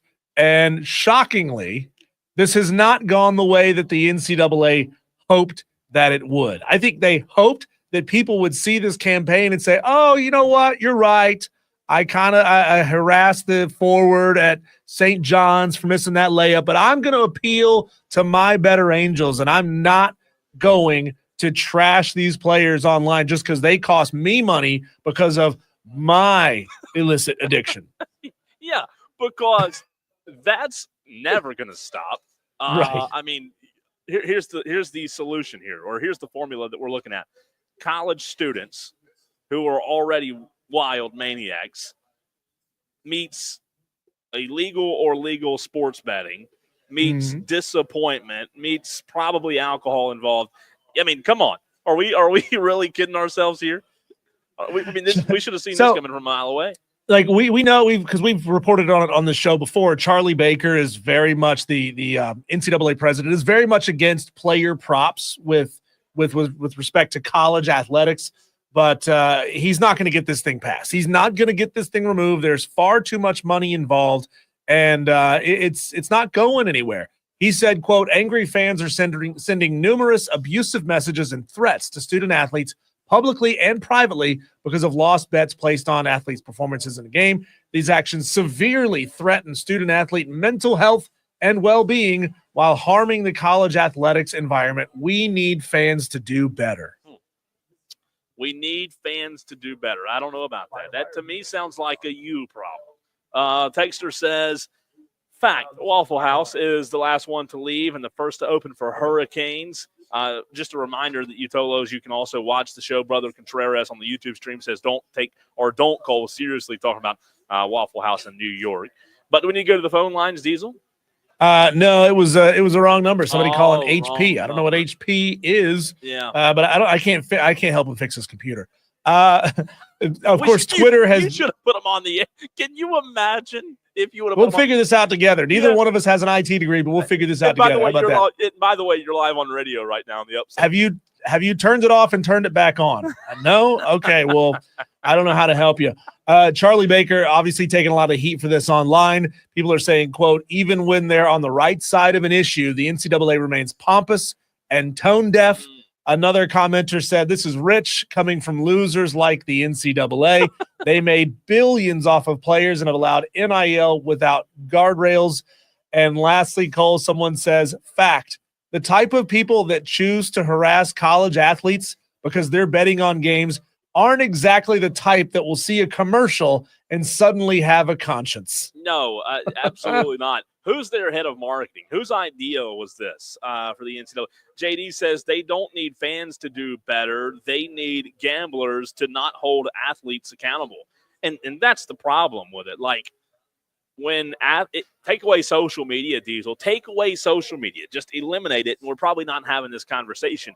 Everybody has a platform, a voice on Twitter, social media, Instagram, Facebook, whatever it may be. And unfortunately, it's really easy to reach some of these athletes. So for degenerates who lose hundreds or thousands or millions of dollars, they can send a DM on Instagram. They can tag someone on Twitter or send a DM on Twitter, right? They can slide in. It's unfortunate, but that's where we are. It is where we are. Tolos, want to let you know, on the other side, we will be joined by Don Munson, the director of broadcasting, play-by-play voice for the Clemson Tigers. They are up north getting ready for their NCAA tournament appearance against McNeese. We will talk all things Clemson with Don Munson next right here on the Fan Upstate.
Now at 844-FAN-PHONE. This is Wire to Wire with Diesel and Cole Bryson on the Fan Upstate. It is time to talk a little Clemson Tigers as we're joined live by Don Munson, the director of broadcasting at Clemson. You'll hear him on the call through various sporting events throughout the season, and we always appreciate Don taking time to join us right here on Wire to Wire on the Fan Upstate. Don, I know it's a busy time for you, and I have to start with your instant reaction. It's almost instant. It's been an hour or so that it was announced that Will Wade, the current McNeese coach, who Clemson is set to play against tomorrow, is leaving sometime to take the job at NC State. Don, what was your reaction when you saw that? Well, I mean, I've seen it obviously I've seen it like I said, on social media and stuff. I haven't seen anything from either school. Yeah. So again, in this day and age, I understand what you're saying, but you need to understand what I'm saying as well. We've seen too much stuff like this that, hey, this is a done deal, and it's not a done deal. Sure. So let's just cool your jets a little bit. When it's officially announced, then we can talk about it. It's going to have some effect tomorrow. Yes, it possibly could. Absolutely, it could, because it'll have certainly all those guys with with McNeese wondering what's going on with it. But knowing Will, and I actually talked to him today. Matter of fact, I talked to him for about 5-7 minutes today, just off to the side after they came off the court practice and stuff. But knowing him, he's very upfront with his guys. He expects his guys to be very upfront with them. So he'll get it handled one way or the other. Don, I've always been fascinated with the process of prepping for a big-time broadcast like that. Do you get access to opposing coaches? I understand that a lot of people may look at that like a conflict of interest, or do you get kind of the same press release materials, the same basic interview questions that everyone gets that you can use for prep during your broadcasts? Well, I mean, like in an NCAA tournament, certainly I can go to any of the press conferences. Like today, they had press conferences for every coach and an open practice. So if I wanted to do all of that, I could. Now, knowing Will, but I've known Will ever since he was in school at Clemson and worked with Oliver and was a GA there so I've known him for a long period of time. And it was kind of funny today as we kind of came down the hall at one another and kind of shook hands and kind of hugged up on one another a little bit.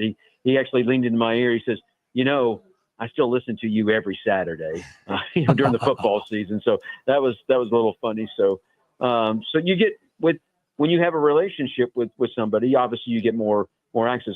Vernon Hamilton, for instance, is an assistant that's on Will's staff. So I got to talk with Vernon as well. I stay away from asking them particulars about their team. What do you think about this? What do you think about that? Because that's just not right.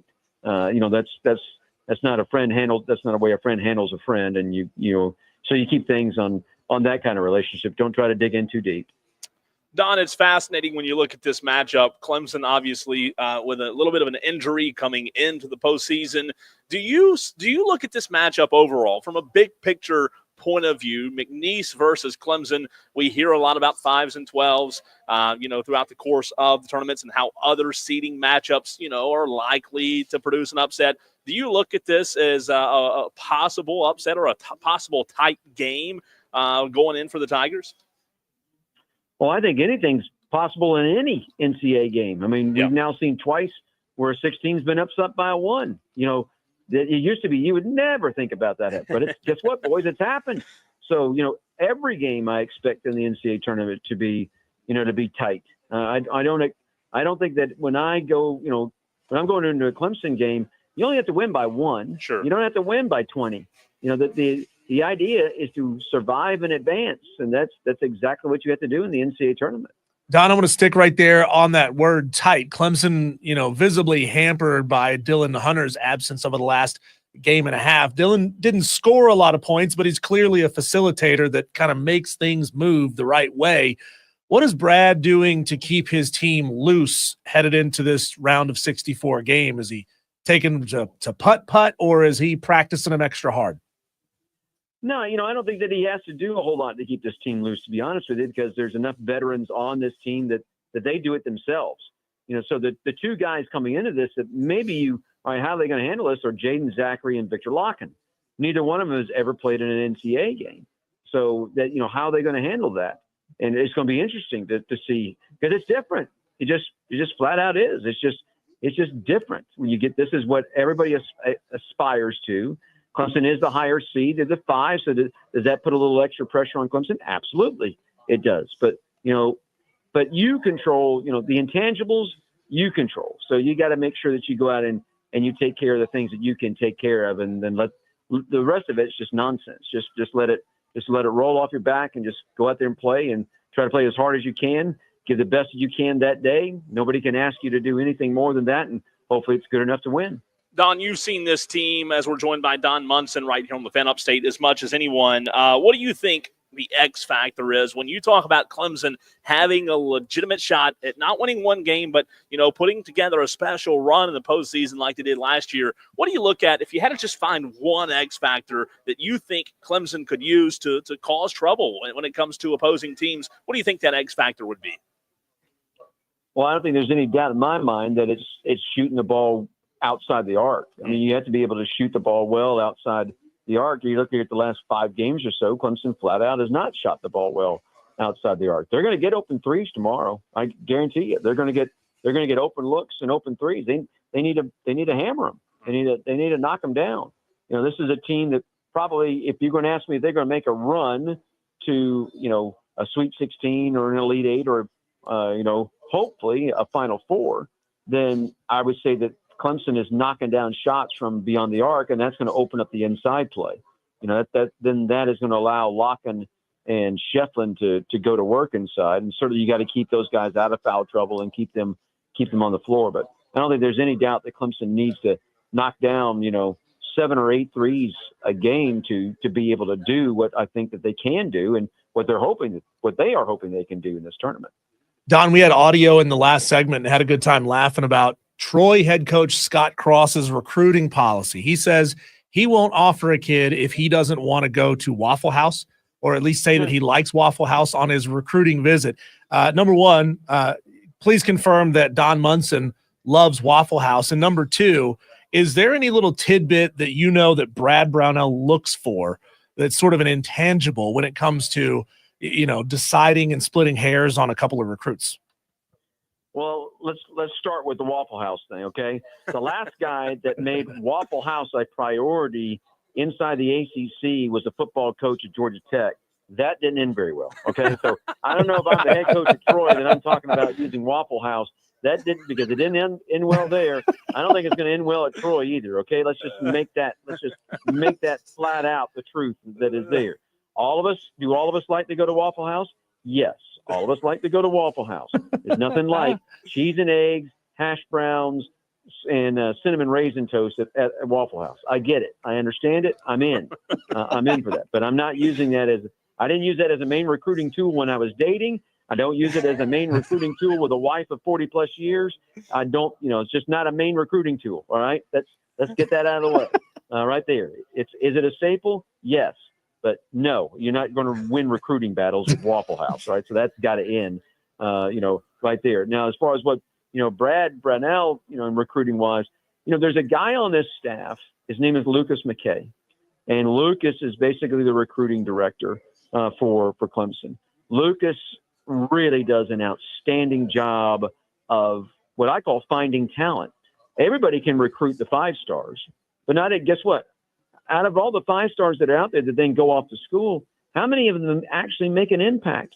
It's less than 50%. Just because you land a 5-star player doesn't mean that kid's going to make an impact at your program. You've got to go, where are the kids that have the want to? Where are the kids that have character?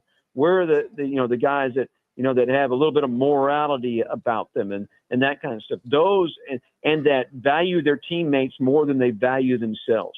Those are the guys that you want, and that's the kind of culture that you want to be able to build with. There was an article that came out, I think, today that showed that if the NCAA tournament was just run on academics, from an academics and APR standpoint, you know who the national champion would be? Clemson. Wow. Clemson-Louisville matchup in the national championship game. I know that I think that Liberty was one of the other Final Fours. Kansas was another Final Four, which is a big change. That's a little bit of a big change for Kansas, is that to think that the academic standards, we don't think of Bill Self in Kansas as being academic standard, but give them credit. They are. That's where they've gotten to. It's part of their culture at Kansas. But it's so that, Dabo Swinney has always said, my best teams are the teams that perform well in the classroom. And so I think that hopefully that carries over to this Clemson basketball team as well. Hey, Don, I don't know if this has been reported by the school yet or not, but wanted to get your opinion on a report from John Rothstein earlier today that said Clemson is working to finalize a new 6-year contract for Brad Brownell. Obviously led Clemson to the Elite Eight last season. If this pans out to be true, what does this say about the direction of the program that Clemson is heading in with Brad Brownell, who Clemson has been loyal to, also Brad Brownell loyal to Clemson. It seems like this relationship might be going for at least 6 more years. Yeah, Brad today in his meeting with the media here confirmed that yes, that he and Graham Neff have been working on extending a deal. I don't know that all the T's are crossed, and sure. I don't know that all the I's are dotted, but it seems to be coming our way. I think it's a great thing. Brad loves being at Clemson. There was all this chatter about him possibly being involved with Indiana. Obviously, that came to a halt yesterday with their hiring of the West Virginia head basketball coach. But I think he likes it here. His wife likes it here. The kids live in the state of South Carolina. They're both off to successful starts in their careers inside the state. There's a lot to like. Wilmington is really kind of what he calls home base. He has a beach house that is there in Wilmington, North Carolina as well. So, life is pretty good. And I think it also just the way that he's built the program, and not only just, on campus, but you look at the supporters that have rallied behind him that are helping him now in this day and age of transfer portal and NIL and how that all ties together. Brad has done a tremendous job of just going out and raising money for his own program. I mean, he's raised $3-4 million, because of him, out there beating the bushes and finding supporters to come along and be a part of Clemson basketball. So he's built something here, and I think he's very proud of what he's built here.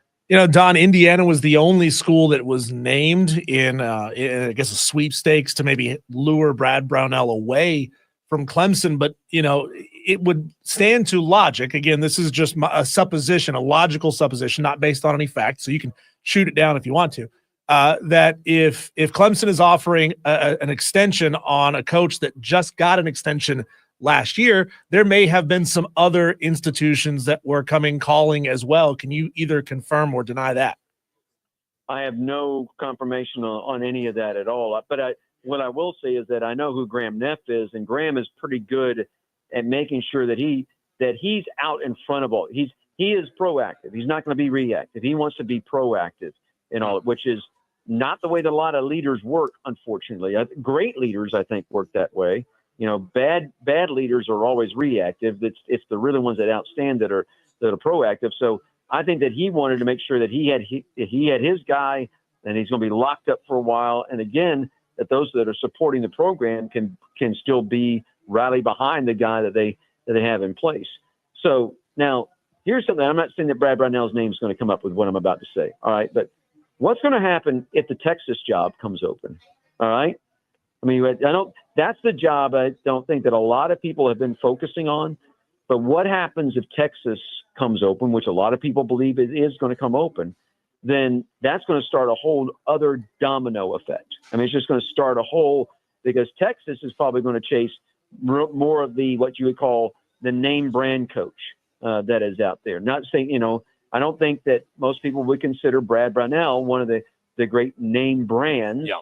Right now that is in collegiate basketball. I think that he's working his way towards that with what he's done, but it's going to be interesting to see if Texas comes open, what happens there and how the dominoes fall beyond it, because I'm telling you, it's going to start a domino slide.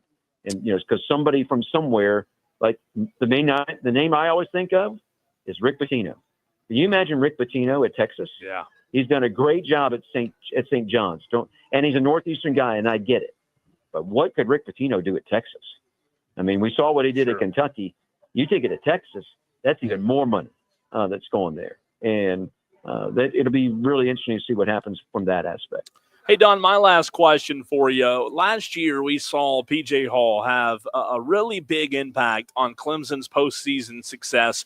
When you look at Victor Locken's play and what he has the ability to do to opponents, you've seen him a lot this season, more than just as much as anyone. What do you think Victor Locken possesses that may cause some frustration and trouble from opponents if the Clemson Tigers were able to make a run? Well, the thing that you look, the most undersold part of Victor's game is his passing ability. And when you watch Clemson's offense run, you'll notice they will get Victor the basketball there at the top of the key or even at the top of the three-point arc. They get him there for a purpose. And it's a purpose because he can either dish it inside, on a lob or bounce pass or whatever to Chef, or he is also, because of his size, he can see what's happening on the wings, and he can either pitch it out on the wing or maybe someone do his backdoor cut that he can give a bounce pass. Victor's passing may be the most undersold part of his game in my estimation. And then, he has to stay on the floor. When he does stay on the floor, when he plays more than 25 minutes a game, Clemson is very difficult to beat. He has to control his emotions. That's the biggest thing that Victor is going to have to do tomorrow. And then as this tournament goes along, because he's going to get frustrated at some point in time. And he needs to control that big Russian bear emotion that he shows from time to time. Not let it get into your head. Control the controllables. Let everything else, wash away from you. And that's the biggest thing. But Victor is a big piece. I mean, he's a really big piece of Clemson's success in this tournament, I believe. Don, can't let you go without asking at least one football question. A couple of big names making their way into the program this year: Matt Luke, Tom Allen, a handful of other coaches, big-time recruits joining the program this year as well. So far to this point in spring camp and spring practice, can you give me who is the most impactful new addition on the field and one off the field as well? I'm going to tell you, I have not seen Clemson football practice yet because of my duties with basketball and or baseball. So I haven't been able to go over there to see them practice. I haven't seen Coach Sweeney since we left Austin, Texas. So it's just, other than at a basketball game, that's been the only place that I've seen. So I don't know the answer to that question, to be perfectly honest. I've got to get over there and watch some stuff before, obviously, the spring game, because I got to call the spring game on radio. So I don't know the answer to that. But from an outsider, just looking in and seeing, some of the stuff that you get every day that's coming out of there, all the social media stuff and interviews that you can go access. Certainly the addition of Tom Allen has been huge, I think, for Clemson on the deep. And I think the addition also of bringing in, Ben Boulware. I think that Boulware's impact is starting to show, so I would say it's over there on the defensive side of the ball. Sammy Brown has to be a guy I think that all eyes are going to be on, because I think he is definitely going to be a big, big piece of Clemson's success defensively from that standpoint. I know that Sweeney went after the corners real hard after the scrimmage the other day, particularly the backup corners. So that becomes a little bit more, I think, of a focus from there. Klubnik is going to get all the focus that he wants just because he's the face of the program as a quarterback and a potential, Heisman Trophy candidate kind of guy. The Davison kid at running back. I mean, I could sit here now that, just start talking. I could start clicking off name after name after name after name. There's pieces of the puzzle there that they'll get to work with, and it's going to be a lot of fun. It's going to be a lot of fun for me to see them when they get to August camp, and about midway through August camp, when they're about 18 to 14 days away from playing LSU. That's when it really starts to boil, and that's when all that starts bubbling. Somebody's going to get hurt.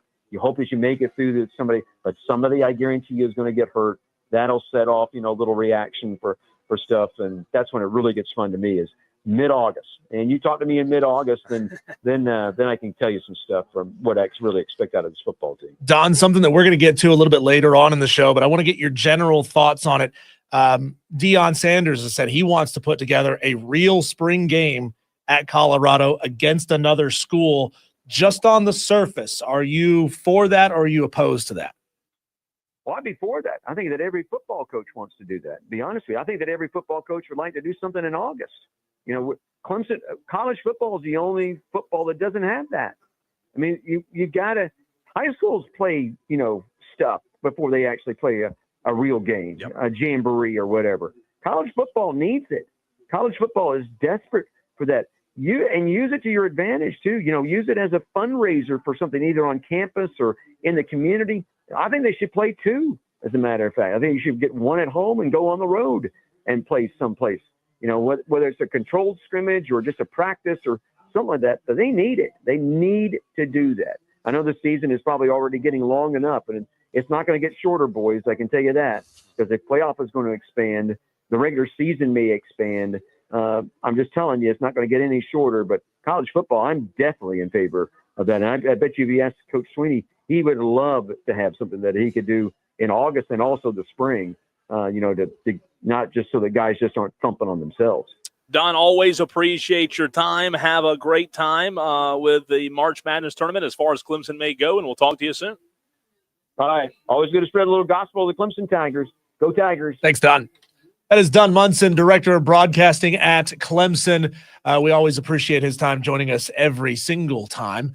A busy guy, Cole. Yep. He's calling basketball. He's got to eventually start thinking about football again. I mean, as soon as this season is over, it's time to immediately jump into baseball. And then, of course, football is right around the corner as well. When we come back, Cole, a very short segment, want to put this out there, something that all Americans can and should be proud of that we witnessed just in the last 24 to 48 hours. We'll briefly touch on that. And then we'll be joined by Melissa Level, Marketing Director of Ingles, at 5 o'clock.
844-826-3663. That's 844-FAN-PHONE. This is Wire to Wire with Cole, Bryson, and Diesel on the Fan Upstate. Spartanburg J texts in on the Hub City Spartanburgers text line and says, had to change over to the Odyssey app, but I'm back. Let's And go. we appreciate you. He knows, man. Like, there's no excuse for not toloing. Your job, Tolos, Got is to so tolo. many platforms. Right. Yeah. The Odyssey app is absolutely fantastic. Just search for the Fan Upstate, and you can jump right in and listen to Wire with Diesel and Cole Bryson, the Rob Brown Show, the Rich Eisen Show, all of it. BetMGM as well. Cole, it's been a little tough watching what's going on up at the International Space Station the last couple of months, as a couple of astronauts have not been able to find a ride back down here to planet Earth. But congratulations to NASA and congratulations to SpaceX and Elon Musk for their involvement to get those 4 astronauts and 1 cosmonaut home safely. It still blows me away, Cole, that you can program rockets and send information up to do all of these very complex tasks in a short period of time under extremely difficult atmospheric conditions. It's just incredible to see something like that go down and have it go down safely. Yeah, and the fact that that can happen, that you can just get Right. like, that's scary to me. I mean, you know what? I know that, being in space is part of our research, and I guess you can say it's necessary to an extent. But that's insane. No, to your point, absolutely thrilled to see them back. You know what? I think it's awesome that, number one, we have the technology to do that. Number two, to have the technology to be able to get them home. And just a scary situation, really, is all it was. Scary situation. And I can't imagine how it was for their families, because I'm sure they had families that were, sitting anxiously this entire time. So Expecting them to be gone for a couple of weeks, and right. it ends up being a couple of months. Yeah, it's a very scary situation. Glad to see them back, without a doubt. No Yeah. doubt about it. And cool to see a pod of dolphins just happen to be hanging out right there off of the coast of Tallahassee. I'm sure that, to have this thing hit the ground, they're like, whoa, what's going on? And a lot of people think that dolphins are aliens, Cole, because they are very intelligent. That's my favorite animal. Really? Yep, it is. It really is. Always has been. I don't know what it is. It's my favorite. It's the best animal there is, man. I mean, Have you ever been to the gay dolphin? No, have not. Never heard of it. It's an establishment in Myrtle Beach. It's not what you think it is. Okay, It's gotcha. just called the gay. I think it just means the happy dolphin. Yeah. Speaking of happy, Melissa Level joins us in the very next segment. Actually, for 2 segments today, a little bit different spin. We normally have the 5 o'clock fight. However, today, Diesel will be putting us to the test with a little NCAA tournament location challenge. Yesterday, I challenged Diesel on the mascots. Today, he's going to reverse the roles and see if Melissa and I can guess where these schools may be located. This is going to be a lot of fun right here on the Fan Upstate next.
tell Diesel. The fields to the courts and the gridiron to the tracks. Electrifying sports talk from start to finish. You're going wire to wire With Diesel and Cole Bryson. on the Fan Upstate. Well, Tolos, yesterday on the show, I put Diesel to the test, and Diesel did a fantastic job. Crushed it. Oh yeah, He you knows did. everything. He does. He's a listen. I've said it multiple times. When it comes to mascots, I've never met anybody that knows the mascots like Diesel does. So he crushed it. He did a fantastic job. I believe he got 8 or 9 wrong. Was that right, Diesel? Does that sound Of right? all of them? Of all of them. Out of My all of goodness, them. That's And incredible. the biggest problem, Melissa, and I am still mad at myself. I'm never going to forgive myself for this. What? When Cole asked me Oh yeah. the mascot of one big SEC team, Right. I spoke very, very quickly and said the wrong thing accidentally. Oh. He asked me the mascot for Ole Miss, and I just blurted out without thinking, Running Rebels. Right. And he was like, incorrect. Running Rebels is UNLV. And I was like, no, So it's I just the can't believe Rebels. it. Just the Rebels. That's right. Just Yeah, the Rebels, right. Can't believe I said that so do you fast. know what the mascot is for Presbyterian College?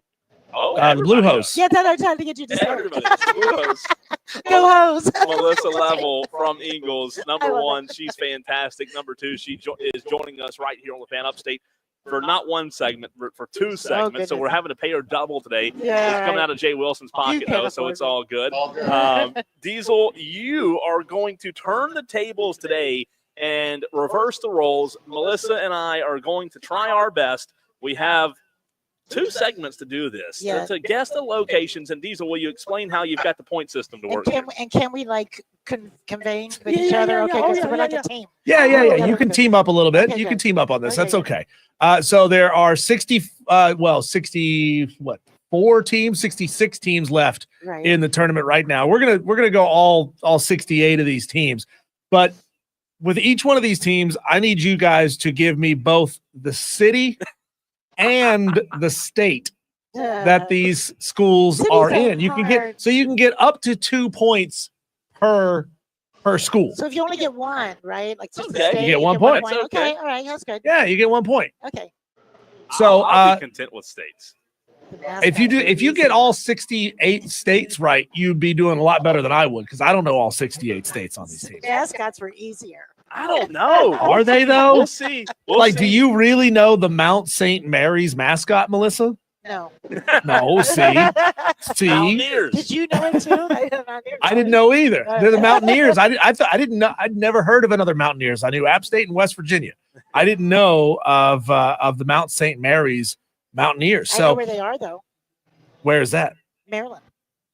Okay, well, hang on to that. We're not quite there yet. I'm trying to get a website up here where I can pull up some game show music, Oh, and we cool. may be able to do that in the second segment here. I didn't have that pulled up ready to go. So let's start the game show. Cole and Melissa teaming up on the city and state locations of all of the NCAA tournament teams. We're going to start in the South region. Again, a lot of these should be easy to you, but it's going to get a little difficult with the lower seeds. Here are higher seeds, technically.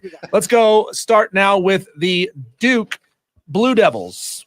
Easy. Raleigh, North Carolina. Did you say Raleigh? Wow. You get 1 point because they are in Durham, Melissa. Really? They're Well, in. that's all one big thing though. No, it's not. Raleigh, You Durham, said it Chapel so Hill. fast for a minute. I thought, is she right? She did it too. I did it too. She pulled an Old Miss too. Yeah, The yeah. Rebels. Durham, North All Carolina. right. Just Okay. one We point. got the state. We got the state. That's got the state. I'm happy Okay. with 1 Yeah. point. Yeah. Okay. All right, next up, the University of Alabama Crimson Tide. City and Easy. state, please. Tuscaloosa. That's Alabama. Okay, perfect. 2 points. Very simple there. We got this. All right, the 3 seed in the, I'm sorry, this is the East region, said that wrong. The 3 seed in the East region are the Wisconsin Badgers. Madison, Wisconsin. Madison, Wisconsin. You're up to 5 Melissa. points. You're doing well. Okay, so just for the record, I knew Wisconsin, obviously. Yeah, That's pretty. yeah. I didn't know Madison. Yeah. I didn't know. Yeah, That's Madison. good. Good Yeah, job on Madison, that. Wisconsin, yeah. She knows. Y'all are doing well. Okay, I'm You're doing thankful well. for Melissa.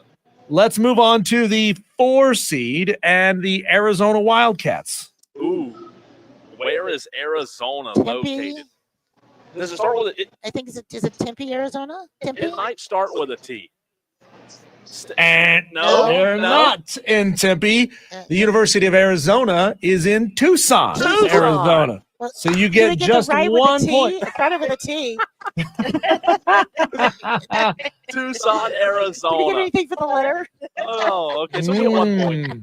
So you I'm get good 1 then. point Okay. for that one. All right. All right, let's move on to the 5 seed, the Oregon Ducks.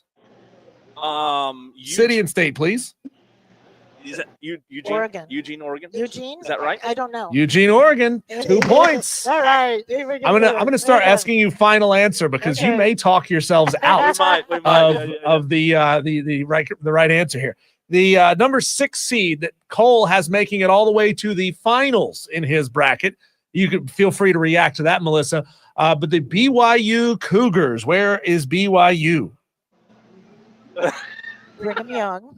Okay. Yeah, so yeah, I'm that's gonna true. say that it is in Utah. That's correct. Utah, Right? Do you know what because the city is? Is it Salt Lake? it should be Salt Lake. It should be. That seems like too easy of an answer with Right. BYU. Yeah, we're gonna talk ourselves out of it. I'm gonna say We gotta go Salt Lake. We know it's Salt Lake. Utah. Salt Lake. No. Incorrect. BYU is in Provo, Utah. Provo, Utah. Trick question. Oh, come on. Not a trick question at all. Provo, Utah. Is that Provo, no, there was a Utah. Provo, Utah. Oh, okay. Have you ever been to Utah? No. I hadn't either. Man, that's beautiful. Jay Wilson from Salesforce. Yeah, that's why Brigham Young get the Brigham Young thing. That's it. All right, let's move on to the 7 seed. This is where it gets tough. The St. Mary's Gales. Where is St. Mary's? St. Mary's. Oh boy. California. Oh. Are you sure? Are you sure? That was you said that very confidently. There's two St. Mary's in the tournament. One is in California. There's a Mount St. Mary's. and a Which is a St. different Mary's. place, right? But this one is in Correct. California. But I don't. That know is right. What, Wow. I'd be shocked if either of you have ever heard of the town No, I don't. that I St. No, Mary's I have is no in. idea. I didn't even know it was in California. Yeah. It is in Moraga or Moraga, California. Okay, I've heard that. Moraga. Yeah, Moraga. So, okay, 1 point on that one. So you're doing well. If you Okay, you know with these smaller schools, if you get at least a point, you're doing pretty well. That was impressive. All right, we move on to the 8 seed, the Mississippi State Bulldogs. Stark. Mississippi. Right? Right, Starksville. Is that right? Is that Diesel? Is that right? The state is right. Are you sure about the city? Stark. Mississippi Bulldogs. Mississippi Bulldogs. I'm 99% Final answer? sure it's That's my answer. Starkville. Yeah, I think that's. Ding. Final answer is correct. Starkville. Got that one correct. I thought you were going to talk yourself I out of thought that one. so too. You wanted us. We're stronger than you. Mentally stronger. Okay, can't break us, Mississippi State are taking on the Baylor Bears. Where is Baylor? Oh, that's easy. Waco, Texas. Is it? Waco, Okay. Texas. That's good. Yeah, I got that one. Okay. You know, growing up, the only thing I knew about Waco was the Branch Davidians and the federal government going into Waco. That's what I always thought What about about too. the TV show? Yeah, that all the one with Joanne. Yeah, Yeah, every Chip and female, Joanna, right? Yeah, that's every female on planet Earth watches that yeah, TV the show. Magnolia. Magnolia. Yeah. Diesel, do you know what the Magnolia is, Diesel? The Magnolia. Yeah, It sounds like a drink or a bougie downtown Greenville bar that's going to cost me minimum $100. It's a magazine, and it's about DIY fixer upper. Yep, you fixer know, upper kind of thing. thing. It is Okay. very popular, Waco, Texas. Mm-hmm. Chip, and you said Joanne? Yeah, Gaines. Even I know who they are. Yeah. How about that? Let's go with the Vanderbilt Commodores. Where is Vanderbilt? Nashville, Tennessee. That's easy. Nashville, Good job. Tennessee. Good 2 job. points for you too. Congratulations Like there. Nashville. Yeah, yeah. All right, we move to the 11 seed and VCU. Where is VCU? Virginia. Virginia. Commonwealth. I'm not What sure. city is VCU in? They're in the same town as the CIA. What's the name? Aren't they? You mean the CIA? Yeah, they're in the same town as the CIA. Oh, in Virginia. wait a minute. Then what's the name of that city? I know that they're. I can give you a hint. What? There is an FCS college located in this city also. VMI. No, I don't think so. No. No. I don't know. I can't think of it. I This know one's it's in tough. I remember hearing that it was in the same city as the CIA, but I can't. This one. So Is it Mount Virginia. Vernon? Mount Vernon? Incorrect. It is in Richmond, the same city as the University of Richmond. Right. Richmond. We should have got the Spiders. Right. Richmond Spiders. Yeah. All right, let's go to But just for the the. record, Diesel, we've gotten every state right? I think so. Yeah, you've got every state. Yeah, that's right. Yeah. Let's go to the Liberty Flames. Where is Liberty? Lynchburg, Virginia. Yeah, Lynchburg, Virginia. 2 points for Lynchburg, That's where I got Virginia. my college. Congratulations. This one's an easy one. I would be shocked if you got this one wrong.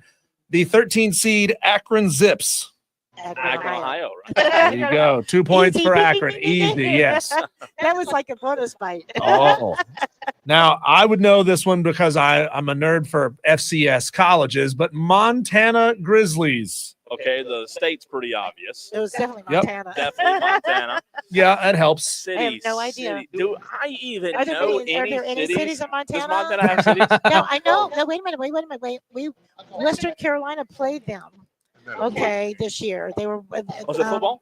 Yeah, Furman football. played them in the playoffs a few Yeah, years ago. Yeah, what is the? Oh my gosh. Montana. Diesel, can you give us the letter it starts with? No, I cannot I don't because know. that'll help too much. I don't even know a city. In Yeah, Montana. I can't think. I'm going to guess it starts with a W. You be incorrect. Okay. Turn that W upside down. M. Montana. And time's up. Hannah. Is it Hannah? It is in Missoula, Oh yeah, I know that one Montana. off of that. Missoula, I had Montana. that It's a one on tough the one. tip I of get it. I had that I one on get the it. tip of my tongue. That one's tough. Yeah. And to the 15 seed, the Robert Morris Colonials. Robert Morris. That's Pennsylvania? Correct? There's no way you're getting the city on this. There's no way. Is it Butler? It's 2 words. So it's not Butler. Okay. Newtown. What's above our heads at night? A fan, ceiling fan, Pennsylvania. A roof. Think A bigger than that. roof. Think bigger, much bigger than that. The sky. Sky. What's Big up sky. above the sky? Big sky. What's in the sky at night? Stars, moon, Elon, SpaceX. You got moon. Moon. Moon Pie, Moonville. All incorrect. It is Moon Township, Pennsylvania. Okay. I'm sorry, but how in the hell would you have Newtown? There's no way you were getting that. There was no way you were getting that. We got the Pennsylvania part right. All right, and finally with the 16 seed, I'm gonna count it if you get either one of these correct. Okay. Okay. This is the play-in game. The American University Eagles and the Mount St. Mary's Mountaineers. Oh. Okay, well, Mount St. Mary's is from Maryland. Okay. Okay, How but did I you don't know know what that? I don't know what city How'd you that's know in. that? I'll give you a point for Maryland. Okay. That's impressive. And what was the other one? American University. Washington? That's in Washington, Who's D.C. I hear Jay over there cheating. No, it's No. Washington, No. D.C. No. I hear Jay talking. No. Jay's not here. Who's Jay? Jay's here, but he's You cheaters. Shame on you. Yeah, he's not the only one. We got a crowd of people. got a that crowd give of us the answers. They are in Washington. I'll give you Washington. So in our next commercial break, I will add that up and Okay. see That your should be score like from two. there. Was that a Right. whole half of the bracket right there? No, that was just one region. Oh, okay, gotcha. That was just one region. Got some more to go. Do you want to go lightning round to the next one? Yeah. Sure. Okay, let's go to the Midwest region. It's the lower right-hand corner of the bracket. Okay. The number 1 overall seed, very easy, Houston. Houston, Texas. Easy. There you go. Number 2, Tennessee. That would be Knoxville, Knoxville, Tennessee. Tennessee. Yep. Knoxville, You're saying them Tennessee. quick, which is scaring me. And number 3, well, these are the easy ones, okay? You're right. The 3 seed, Yeah, the 3 seed, Kentucky. Lexington, Kentucky. Lexington, Kentucky. Lexington, congratulations. Number 4, this one may trip you up. Purdue. Where's Purdue? Indiana. I don't Yep. know. Where in Indiana? I don't know. Would you see anything but Purdue? Cheaters. I can see you. No, we're not doing anything. What is it? Where? Indiana. It's not Indianapolis. Nope. Small town. Mm. Yeah. No, I Small don't. town. Oh my gosh. No. You know, I know it actually is on the tip of my tongue. You really did. Yeah, I can't. 5 seconds. I know. 4, I know it. I know. 3, Diesel. 2, Gary. and it is in West Lafayette, Yeah, Indiana. that's it. I had that. I knew where they're from because I've been there. Really? Yeah. Oh, Okay, simple one here for you, Clemson. We have no idea. Okay. No Well, idea. is there a Drawing a town- blank. There's a town of Clemson. That's right. That's true. South Yeah, Carolina. that's true. Or There would you be go. Center is also Central. Yeah, is also Central. You could say Clemson. Anderson. It is in Clemson. Pickens. It is Clemson. All right, here we go to the 6th seed, Illinois. Well, but that's obvious. But Illinois. What yeah, town? It's in what city? Chicago. It's not. Yeah. Final answer, Chicago? Incorrect. It is in Champaign, Champaign. Illinois. Oh. Champaign, Illinois. Yeah, we'll remember that one next time with the drink. How about the UCLA Bruins? That's That's California. easy. That's L.A. Yeah. San Diego. Okay. No, L.A. Congratulations. You got them both. Okay, okay. You got them both. Okay, good. Here's a hard one for you. Gonzaga. Gonzaga. Where's Gonzaga? Washington State. It is in Washington State. Washington State. Washington What State. city? That's gonna be like some. You know what? That's gonna be Why- some like Indian name or something. Like Eskimo name. It's not Washington State. Yeah, it's Washington State, but it's gonna be like some Eskimo name for this. I don't know. I have no idea. There's not the only thing that you know is Seattle, but the others are all weird names.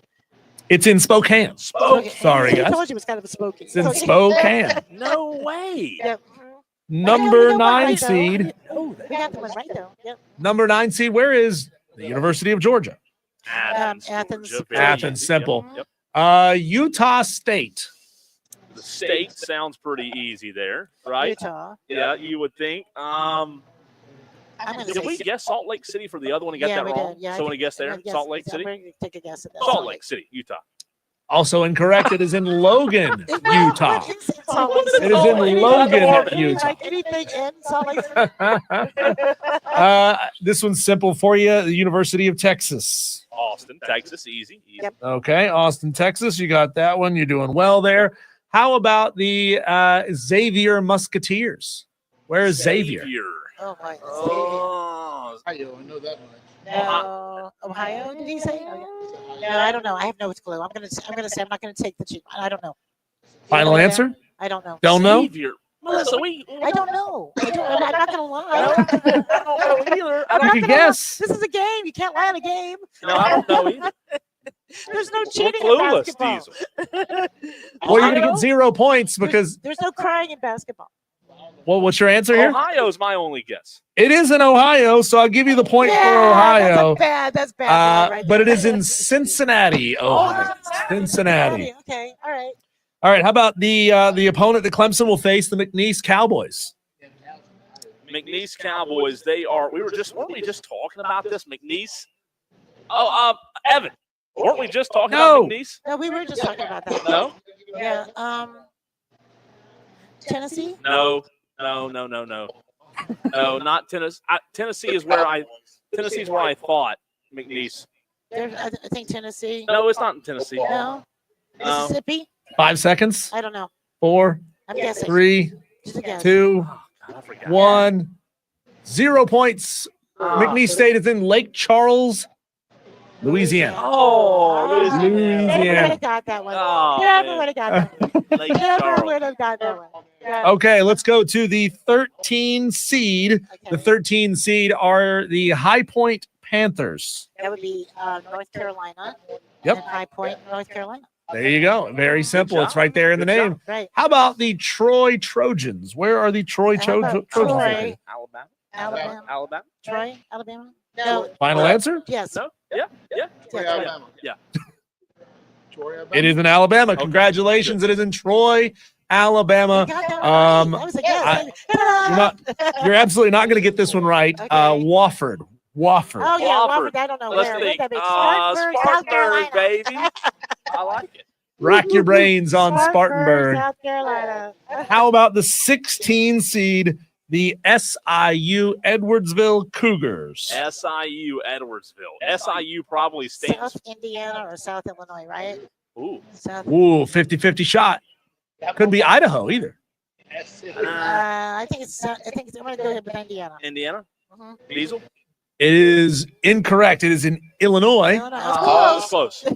And do you know the city? No. Southern. No, it's in Edwardsville. It's literally in the name of the school. Edwardsville. Okay, 0 points for that one. All right, that concludes the East and the Midwest regions. When we come back, we'll tally that up, have an answer for how well they did on the first half of the bracket, and we will move on to part number 2 on the other side of the break on the Fan Upstate.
844 Fan Phone. This is Wire to Wire with Diesel and Cole Bryson on the Fan Upstate. I'm impressed, you two. Putting your heads together Great team.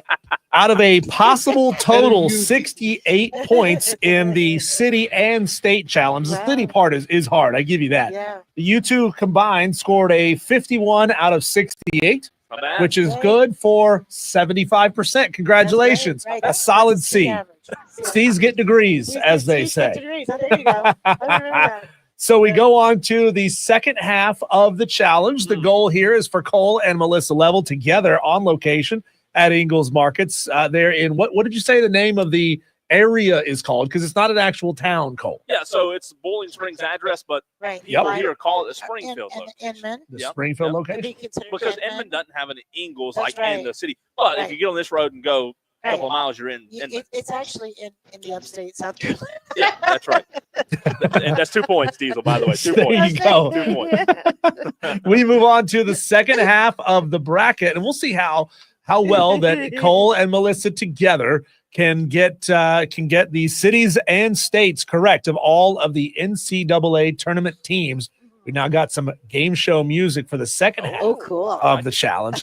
Here we go in the South region. Should be simple. Auburn Tigers. Auburn, Alabama. Very easy. Auburn, Alabama. 2 points. Congratulations. The Michigan State Spartans, the 2 seed. Oh, yeah. Michigan is tough. East Lansing, Michigan. Is it East Lansing? Okay. There you go, coming together to get both correct. Good. How about the 3 seed Iowa State Cyclones? Iowa. Iowa. Des Moines. Des Moines, Iowa. Good guess. Des Moines. Let's go with it. Des Moines. Final answer? Yes.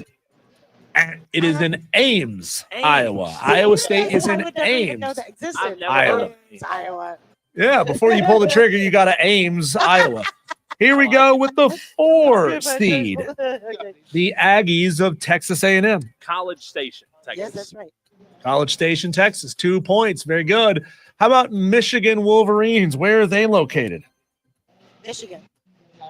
Is it Ann Yes. Arbor? I think it's Ann Arbor. Ann Arbor, yeah. We're going with Ann Ann Arbor. Arbor. Yeah. Ann Arbor, Michigan. Correct. 2 points. How about the Ole Miss not running Rebels, the sitting Rebels? Mississippi. Mississippi. And is it Oxford? Yep, Oxford. Congratulations. 2 points. Very good. You're doing We're doing well. good on this. Yeah, because we've been to these places. We're rolling. Right? This in the southern states, right? And here's where it gets tough. Okay. Number 7 seed, the Marquette Golden Eagles. Marquette. It's a northern northern team. That's another Connecticut. I don't think it's Connecticut, but I don't know. Yeah. I want to say Connecticut. That's my fun. Diesel, let's roll with Melissa. I'm just going to say Connecticut for them. And it is in Milwaukee, Wisconsin. Wisconsin. Milwaukee, the Wisconsin. America's finest. Number 8, Louisville. Where's Louisville? Very easy. Louisville, Kentucky. Right. Yeah. And how do you say it? Do you say it Louisville or Louisville? The way one I is. say Louisville. Louisville. Yeah. See, they want it to be 2 syllables. Louisville. Louisville. They don't even know how to say the name of their own city. They shouldn't be in the NCAA tournament. Right. All right, here we go with the 9 seed. I'd be shocked if you got either one of these right. Oh, gosh. Where is Creighton? Creighton is in Creighton. This is a tricky one. I'm going Tennessee. Oh. Tennessee. Let's go get Tennessee. And No. it's not in Tennessee, so now you can't guess the state, but I'm going to give you one shot at guessing the city. What? We can't guess it. Well, how about Creighton? You can't guess the state because you already got the. Great. No, it's not in. It's not in Creighton. It is in Omaha, Nebraska. Oh my gosh. Creighton is in Omaha, Nebraska. Yeah. You should have known that. They're in the tournament all the time. Yeah, because they always have the Little League rules. Yeah, I should have known that. That was bad. How about the New Mexico Lobos? Well, New Mexico, yeah. New Mexico, good guess, right? Albuquerque. That's the only city I know in New Mexico. No. I don't know any other cities. 5, Wait. 4, No, count yet. 3, Okay. Albuquerque. 2, Albuquerque. Okay, congratulations. You got Albuquerque correct. 2 points. Let's go. By the skin of your teeth. Okay. Let's go with the San Diego State Aztecs. Yes, San Diego, California. San Diego, California. Well done there. Okay. Let's this one is also easy. There's no reason you shouldn't get this. Where is the University of North Carolina? Chapel Hill. Chapel Hill, North Carolina. 2 points for Chapel Hill in North Carolina. How about the UC San Diego Tritons? San Diego, California. Well, one of those is correct. University It's of not San- actually in San Diego. Oh. It's in La Jolla. Oh, UC San Diego It is, says UC San Diego. It's like, but they are in La Jolla. Tennessee, Chattanooga. It's in Chattanooga. It's kind of a trick question. That's a tough one. It's not in San Diego. Yeah, that's tough. That's tough. We're gonna have to map it and see, like, is La Jolla a suburb or what? But it is not in San Diego proper. Arlington is confused. How about with the Yale Bulldogs? Where is Yale? Yale, Connecticut? Yes, Hartford. You sure? Yeah. Oh, yeah. Melissa was confident there. Super confident. Well, you got Connecticut right, but it is not in Hartford. It is in New Haven, Connecticut. Okay. So incorrect on Yale. New Haven. Oh, New Haven. That's where the Whole Foods is. It's fancy. Let's go with the 14 seed. No way you're getting this right. The Lipscomb Bisons. I know that one. Lipscomb. You know it? I know that one because I looked up there. They've come after me to ask me if I want to sponsor Nashville, Tennessee. Oh, wow. How about that? I would not have gotten either one of those right. Melissa is So, the best. Melissa, making so up for glad not she knew knowing. that. They Yeah. wanted to, they have a satellite college. Yeah. I'm so glad you knew that because I would have never guessed. Lipscomb. Here we go with the 5 seed, the Bryant Bulldogs. Bryant. No idea. Mississippi. Incorrect. I'm going to give you one more guess because that's a hard one. Bryant. I don't know. Idaho. Also incorrect. Okay. Okay, you get 0 for Bryant. It is in Smithfield, Rhode Island. Smithfield, Rhode Island. We would have never Is that guessed. like where they Million make years. the pig stuff? That's where they make all the sausages, huh? right. That's where the sausage is made. We don't want to know how it's made. All right, and this one's a twofer. This is the play-in game in the South region. I'm going to give you a chance to guess both. St. Francis. Where is St. Francis? So possible 4 points for this one. That is Illinois, right? Illinois. I'm saying. I don't think so because of Diesel's face. You see his face. I'm going to guess Pennsylvania. Points for Pennsylvania. Oh, good for St. you. Francis Good. is in Pennsylvania. Would you wager a guess of what city it's in? St. Francis. Incorrect. It is in Loretto, Oh, I Pennsylvania. would have known that one. And wow. how about the Alabama State Hornets? Well, that would be Alabama. State's easy, yeah, with Alabama. I'll give you a hint. It's in a Mobile? fairly large city in Alabama. Mobile. No, it's not in Mobile. Okay. Montgomery. It is in Montgomery. I'll give you that one. I'll give you that one. I kind of walked you to that one, but hey, we'll go. We'll go with it. Okay, good. We're getting Melissa's camera back up and going. Let's move down to the West region. Okay. Here we go. We're back to some of the easy ones. Okay, we're gonna do well here. Okay. Gonna rack up some points They're here. gonna be great. The Florida Gators. Easy. Gainesville, Florida. Of course. I thought you were gonna say like crap hole Florida. Armpit, Florida, Well, right? yeah, Armpit, Florida. Yeah, it used to be a girls' school. Yeah, depending on who you ask. How about the number 2 seed St. John's Red Storm? New York. New York, and they are in New York. Albany. St. John's. So Rick Pitino's from Brooklyn, and I'm 99% sure they're in Brooklyn. Well, they are in New York City. Brooklyn is not a city. New York, well, Manhattan is part of New York New City. York City. It is in New York City. So there you go. You got 2 points for it. New York, New York. New York City. Ooh. You knew that one. We did. Let's go with the number 3 seed, the Texas Tech Red Raiders. Texas Tech is in. I know this. I know Uh-oh. this. It's in, Does he know it though? Yes, he does know it. I don't think he knows. Stop playing with his head. Get out of his head. Oh my gosh, I can't think of the name of the city. Would that be They'll never Waco let you too? back in the state, Would that Cole. be Waco as well? No, it's not Waco. They're not going to let you back in the state if you Dallas? don't know the answer to this one. Dallas? 5 seconds. Dallas. 4, 3, Dallas. 2, 1.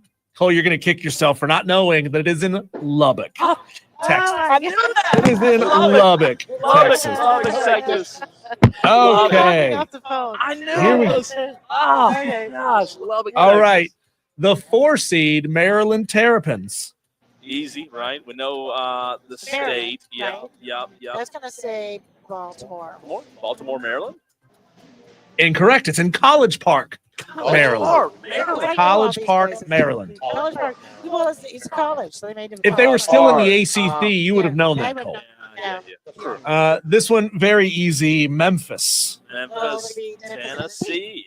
Yeah. Memphis, Tennessee. How about that? Got that one correct. 2 points for Memphis, Tennessee. Here we go with the Missouri Tigers.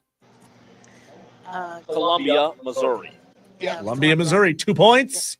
How about Kansas? Where is the University of Kansas located? State's easy. Well, is it? Okay. It starts with a T. Kansas. Is that right, Diesel? T. Wichita? No, because Wichita State's there. Oh, okay. Wichita State's in Wichita. 5 seconds. 4, Kansas Tinker City? Hills. 3, Kansas City. 2, Where 1. I go? And it is in Lawrence, Kansas. Lawrence. Kansas is in Lawrence. I don't think I would have guessed that, Diesel. I don't either. That's a tough I one. wouldn't have gotten that one either. That's the tough one. Here we go with the 8 seeds. You should know this one. Where is UConn located? University of Connecticut. Connecticut's the state. Would that be Hartford? I don't. I feel like I do know this. There's so many. Hartford is the state capital. I'll give you that. Yeah. I learned that in like 4th grade. Let's go Hartford. It is in Stores, Connecticut. Stores, Connecticut is where you would find Connecticut. UConn. Who makes up these names? Come on, all those national titles in women's basketball, and you don't know. Oh God. Disrespectful, if you ask me. All right, let's move on down to the 9 seed and Oklahoma. State's easy. Norman, Oklahoma. Norman, Oklahoma. 2 points for Norman, Oklahoma. Big tornado was there too. Right. 10 seed, very easy as well. Where is Arkansas located? Well, the state's Arkansas, Little Rock, Arkansas. Are you sure? Yes. Well, you are wrong because it is in Fayetteville, Arkansas. Fayetteville, really? It's in Fayetteville. I Well, gave if you a it's chance. Arkansas State must be in the I think so. No, University of Arkansas Little Rock is in Little Rock. Well, there you go. Arkansas State is in Jonesboro, Arkansas. Okay, there we go. The only reason I know that is because they're in my school's conference. That's okay. How about the 11 seed, the Drake Bulldogs? Drake. Drake, is he in jail? It's not in Canada. I can promise you that. Drake. Southern. That's Illinois. Illinois. I want to say Illinois on that one. Incorrect. No? Okay. It is in Iowa. Oh, I can't give you points for it, No. Yeah. but it's in Des Moines, Iowa. That's one place it would be in Des Moines. We would add that. Des Moines. We would have guessed Des Moines. We would Yeah, have guessed that's like the other That's the only place. one we know. That's the only place. Iowa. Here we go with the 12 seed, Colorado State Rams. Okay. Well, that state's obviously Colorado. Yeah, but it's not Denver. It's not Denver. No. It's and I have it at the tip of my tongue. I can't think of it right now. Golden. No, it's Boulder is where the University of Colorado I was is. going to say Boulder, so I guess not. So I do. I just saved you. You did Yeah. save us. It's not Boulder. It's, Then I'm going to say Denver. I'm going to say Denver? yeah. Want to go Denver? And it's in Fort Collins. Ooh, I don't ever Fort guess. Collins, I went, Colorado. I've been to Fort Collins Have you really? before. Yes. Wow. Yeah, when my family used Ooh. to travel, yeah, I used to. Yeah, they have all those missile silos there. I would We're getting to the point of the bracket where this is getting tough. I Yeah. give you guys credit for getting any points. Okay. Here we go to the 13 seed, the Grand Canyon Lopes. I'm going to say they're Grand Canyon. What city is that? That's in is that Montana? Grand Canyon. No, Grand Canyon Grand Loaf. Canyon's in Nevada. Nevada. Okay, so Right. Nevada. So, but there's name. I think the name of the city is Grand Let's go. Canyon. Is it? Or is it Vegas? No. No? No. It's I don't know. 0 points. It is in Phoenix, Arizona. What the hell? Like Phoenix, Why Arizona. would they name something the Grand Canyon? The Grand Canyon goes through Wow. Arizona. Does it really? Yeah. Yeah. Couple Pretty big. states, yeah. Okay. See, Pretty- I'm pretty so grand. bad at geography. Wow. We were close, Diesel. We were close. This one, they are the 14 seed. Very easy. UNC Wilmington. Wilmington, North North Carolina. Carolina. Okay, 2 points for that one. All right, let's go to the Omaha Mavericks. The Omaha Mavericks. Maybe Omaha, Omaha, Nebraska. Nebraska's got to Are be. you sure? Yeah. Omaha, Nebraska. Oh, yeah. Positive. Well, crying out loud, why did they name them Omaha? if It's they're got to be Omaha, Nebraska? Nebraska. There's no other way. I'm sticking with I was just trying to talk you out of it. It is in Omaha, See, You're Nebraska. trying to get in my head. So that means both Omaha University and what other university that we named earlier is also in Omaha. I'm not going to give you any My points for greatest this. pride. I can't. They- Creighton. Creighton. Close. It's close. Close. It had a T on Close. it. Isn't that like some sort of pandemic too? Like great, Yeah. great. Yes. The whatever, yeah. 16 seed Norfolk State Spartans. Norfolk, Virginia. 2 points for the Norfolk State Spartans. And that concludes the West region. Yay! So, Cole, if Packers you won. will carry this for just a Diesel. second, I'll add it up. Yes. Yeah. So here's what we'll do. We're gonna let's move daily Run the wires. break. Let's move daily wires to the 6 o'clock hour. You and got then it. We'll figure out what we did in the next Right. segment, and we'll also get Melissa's pick to win it all to cut down the nets. Yeah. That's next, Okay, right here that on the sounds Fan great. Upstate.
844-636-3663. That's 844-FAN-PHONE. This is Wire to Wire with Cole, Bryson, and Diesel on the Fan Upstate. We have paid Melissa not single, not double, now triple to stay one more segment because she's the absolute best as we are live at Ingalls Markets, Asheville Highway. Having a blast at Bowling Springs. It's a Springfield location. One of the reminders you, Tolos, that you can text the Hub City Spartanburgers text line anytime at 844-326-3663. Diesel, do you have some results? Next week, though, just before you do that, I'm going to give you the number of Ingalls stores, the number of the store. And you're going to have to tell me what city and state it's in. No, that'll be tough. That'll be tough. I don't get any of that. There were, if you include all teams, including all of the play-in teams, a total of 136 points available. 1 point for the city, 1 point for the state. I told you that in the right side of the bracket, the East and the Midwest, you two combined for 51 out of 68 points, which is a 75, a solid C. On the your bugaboos on that one, by the way, were you got a 0 on McNeese State? Yeah. Now do you know where McNeese State is? Okay. Yeah, Louisiana. There you go. And you did fairly well. You did fairly well on that side of the bracket. Now the other side, not quite as good. Really I got to be real. There was like really weird cities on that one. You got a big fat goose egg for Creighton, for Marquette, Bryant, Grand Canyon, and Drake. Which is in Arizona, by the way. It is. It is in Arizona. Tough, man. So out of the 68 available points on the south and west sides of the bracket, you two combined for 48 points. So slightly worse than you did on the right side of the bracket. That one was a 70.5. If you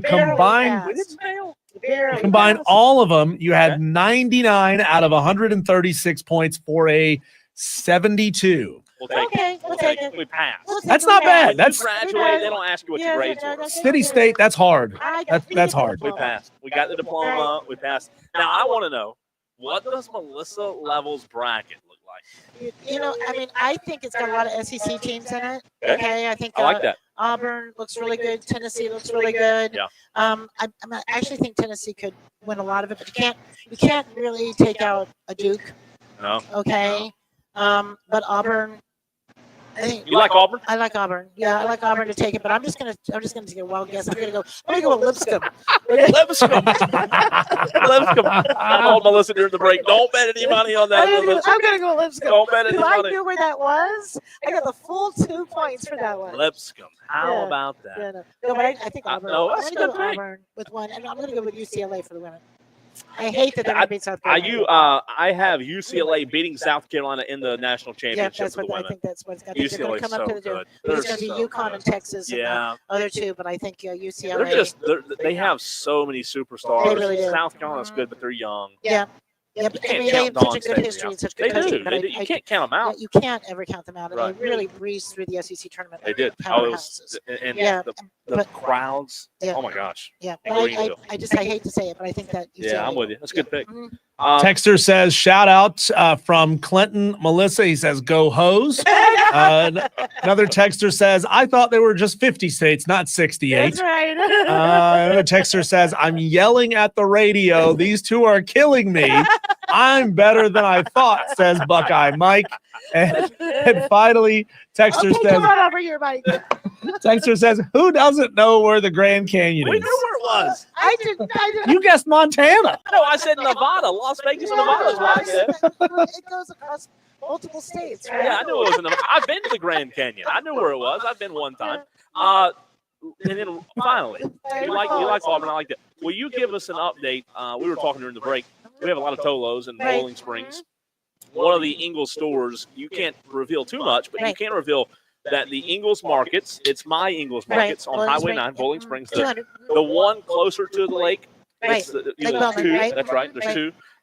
There's something special that has not happened at any other Ingalls. Is that right? There's a lot of really special things that you're not used to seeing in the upstate. a lot of them are in some of our other stores that we've remodeled. So, but there is one particular thing which I can't really reveal it. But there are a lot of things in there that you're going to love. The design is completely different. Okay, it's nice. You have a huge cafe, which is just really nice, comfortable seating.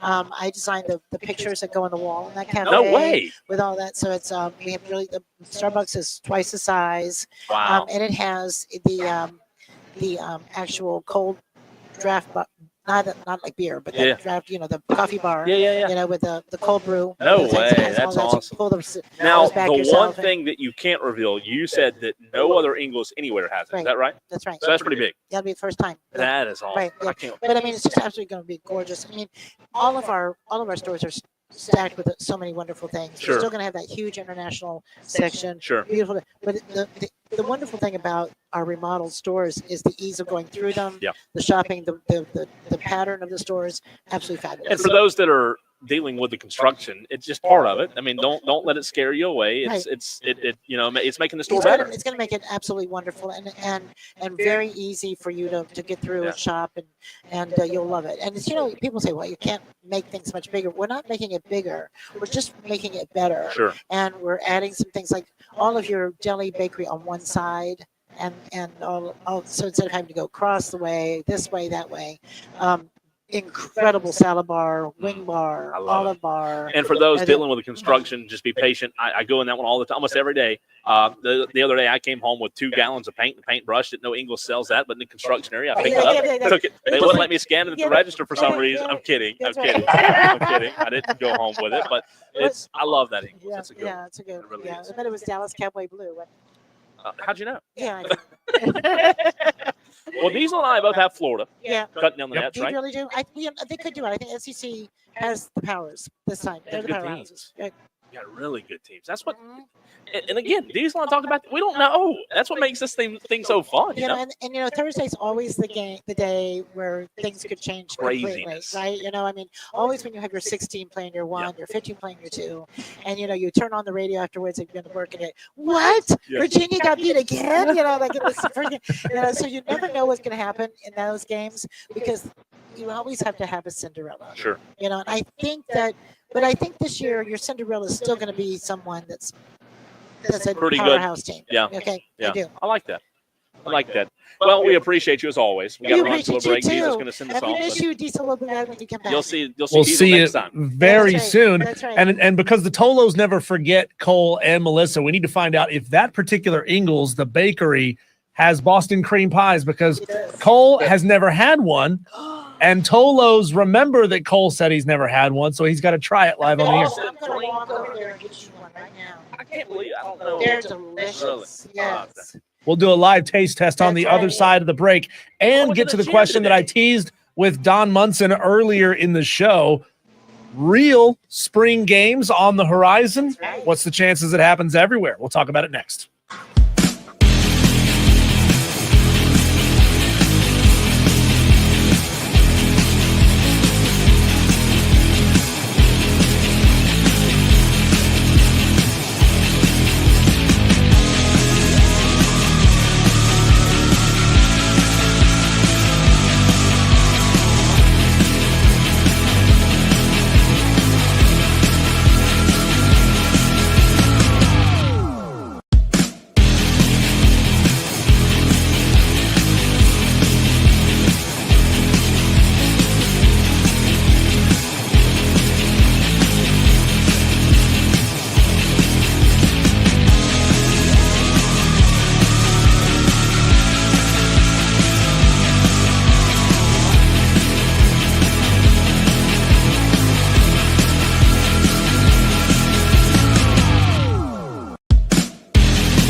Ready? Let's go.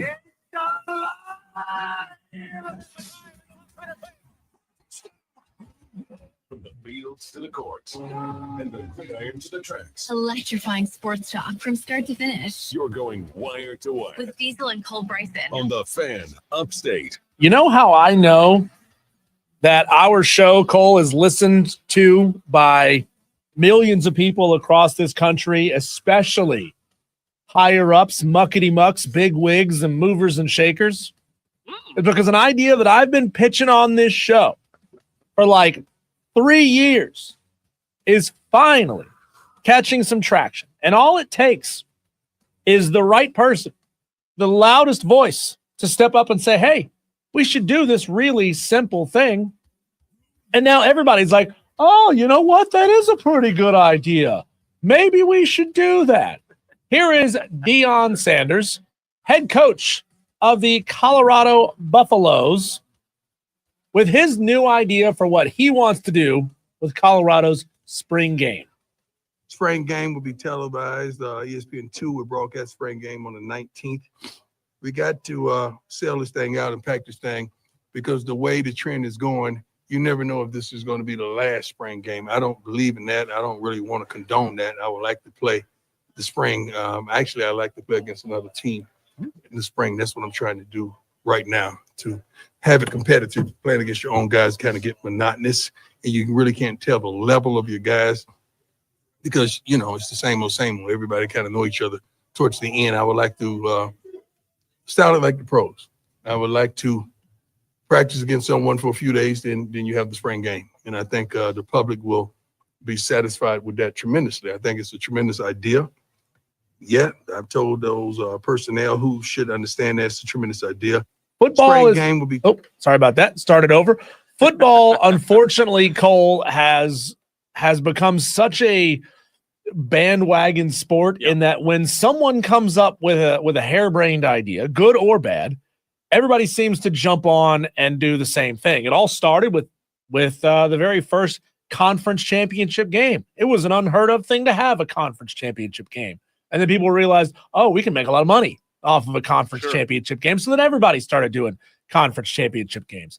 And then the SEC decided, you know what, this thing that we've had that's been going great for decades, divisions in the SEC, we're going to get rid of divisions. We're not going to do divisions anymore. That's passé. Nobody does that anymore. So then everybody got rid of their divisions. And now we don't know who wins the conference championship. We got 4 teams with the same record. So what are we going to do here, Cole? And now that Deion Sanders, head coach of the Colorado Buffaloes, says, you know what we should do? We should actually play a spring game against another team. This might catch fire, and it might be actually the best thing to happen to college football in a while. And what does it say? All it does is it takes one voice that's powerful enough to have an impact, right? It doesn't matter if there are millions of little guys shouting from the mountaintop until a Deion Sanders or a Nick Saban gets a hold of it and puts it, goes full throttle with it. Most of the time it doesn't happen. However, when you get a guy like Deion pushing for it, Diesel, the likelihood of it happening now, it's good, it's high. And you know what? I hadn't heard many people who were opposed to the idea. Have you? No. And here's what I like about this idea from Deion. And the specific wording from Deion is we would like the chance to play another team for our spring game. He didn't say, I think all conferences should mandate that you play a spring game. Some schools are even doing away with their spring games. That's another little crappy trend that unfortunately has been popping up. And it's because people are saying, oh, well, if you do a spring game, then they're going to plant people in your stadium to scout your roster and try to take players away from you in the spring portal window. There's a lot of people out there, Cole, who think that the spring portal window is going to go away. Maybe that'll help coaches manage their rosters a little bit better. But I think this is a great idea. Yeah, I do too. I think, Diesel, you would want to figure this thing out in order to be able to maximize what we're doing. What I mean is, let's not just agree with Deion and throw this one game into playing an actual opponent. And again, in just a few minutes, we're going to hear an interview from Don Munson from earlier in the show where he has a really good idea as well. I just think that you want to get it right. Dan B on the YouTube stream brought up how NFLs do it. They have some let's go to NFL style. So what they do is they go through the OTAs, through minicamp, right? And then after minicamp, Diesel, they have joint practices. The joint practices are before training camp. And then they have training camp. And then in training camp, guess what they do in training camp? They'll practice against another team in training camp, and then they go to the preseason. So you've got 2 to 3 opportunities to play someone before the games start, which I'm not for 5 postseason games, but I do think it helps. My point that I'm making is with college football, if we're going to do it, let's do it right. Let's analyze what everybody else is doing. I don't know if playing an opponent in the spring game, even though I'm not opposed to the idea, what about just having your own form of spring game or spring practice and then having that game against an opponent in late July or early August? Well, we'll tap on that here in just a second. Let's go to the phone lines and bring on JD, who's got something to say. JD, are you for or against spring games being against actual opponents? Well, I must have dialed the wrong number because I'm trying to get help with my computer. There's apparently this Rob Brown show. Listen, it's stuck on my screen. I've been trying. Can somebody help me, though? Is this not the right number for HP help? Am I in the wrong place here? You are, unfortunately. No, I'm sure we can figure it out. Fix it like a 90s video game, JD. Pull the cartridge out, blow into the cartridge, stick it back in, it'll work. I promise. Well, here, I'll tell you this. I've tried turning it off and leaving it off, but how about I've turned it on and left it on, baby? There you go. Wire to wire. Can't glitch if you never turn it off. Diesel. Absolutely. Yeah. I've tried to reset it. I've tried to turn it off. I've tried to take the battery out. I've done everything there is to do. But yeah, ladies and gentlemen, y'all, is this not the best thing that Deion Sanders has ever said? It's a great in his idea. Entire life? It really is. Deion Sanders, he finally has a great idea, and it's not just propaganda for one. Literally. So everybody else is trying to cancel spring games. JD, you are we know that you're a diehard, chest thumping South Carolina Gamecock fan. If you had your druthers and you could be put in charge of who South Carolina would play in a spring game, and you could pick anybody, who would it be? Well, I can promise you it wouldn't be the Citadel. The Citadel has upset us far too many times. Yeah. I don't know. Maybe the School for the Deaf and Blind. Oh my. Well, hey, the only thing probably the second easiest win on your schedule this year. Exactly. And then that's another question I was going to ask you guys. So, are these games going to count towards metrics? No. Is anybody going to hold how you performed in one of these so-called spring practices, games? I think it's an opportunity when it comes down to college football playoff time. No, I think it's an opportunity for coaches to evaluate talent against someone else. But because you could get into a rhythm of believing that your cornerback is a 9 out of 10 level talent, and then you see him go against a wide receiver from the school that you're playing in the spring game and say, oh, okay, maybe he's not that good, or maybe he's better than we thought. And when you compare that head-to-head against when your offensive ones play against your defensive ones, you get a better sense of exactly where other guys on your team are. I think it's a great evaluation tool. Hey, here's the only thing, Diesel and JD, the only thing I want to add, going back to what I was talking about a minute ago, I'm for it. I don't know if I'm for it in April. The reason is, what are you when you play an opponent, you want to have actual knowledge and film and understanding of what your team was going to look like in August. A lot of these teams don't know what their team looks like until May. I don't know that you would gain as much playing that game in April against an opponent as you might in late July or August. I would want the teams to be somewhat complete before I do that. Here's just a reality of that is if you're trying to say Texas A&M, you've got to play a summer game in August. Good luck. I mean, it is ridiculously hot in Texas. It's not same thing for Louisiana, for LSU. But they already and play in Florida. August, though. They already play in August at the end of the look. I'm saying I don't know if JD's on the line or not. He is, yes. If you're a South Carolina fan, JD, wouldn't you because Shane Beamer said last year his roster, he didn't even know his roster until May. Would it benefit you as much playing that game in April? Okay, well, here, Cole, this is what I will say to you. Just yesterday, Cole, I think you already were ready to say that Paul Maneri might be a bad hire for South Carolina, projecting a year out. Yeah. And so at this point, I mean, you don't know what the roster is going to look like, but at the end of the day, if you have a chance to go good on good, iron sharpens iron. Yeah, but if your starters aren't playing, if I have a roster with you, me, Diesel, Charlie James from across the hall, and Evan right here, and we're playing against the Jehovah's Witnesses across the street, and then a month from now my roster looks completely different, what's the point? Right. Well, hey, you can say Jehovah's Witnesses, but I can't say School for the Deaf and Blind without getting. Come on, Cole. Get out of here, bro. You can't bag on me when I say School for the Deaf and Blind, and you talk about us playing. But hey, I'll tell you this: you guys both ran a 40. And I'll take both of you as my wide receiver. I'll be the quarterback. And I'd be willing to bet that we could have a daggum good spring game, whether it be Clemson, South Carolina, Citadel, Furman, any of the above.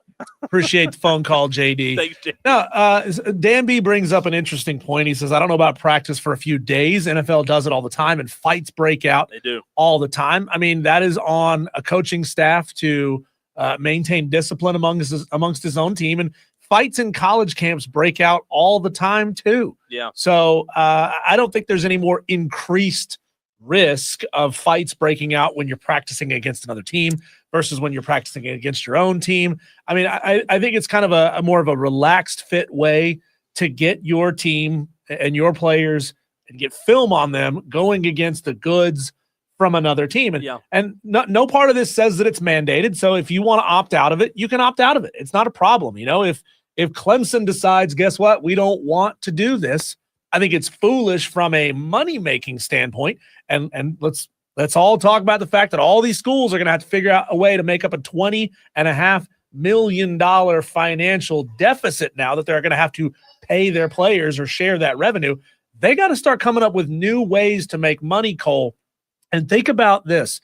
You can charge tickets. You can charge concessions. You can sell merchandise. One idea that I heard from Josh Pate, this is a really interesting one, is having spring game specific special uniforms that you can then sell the spring game exclusive jersey.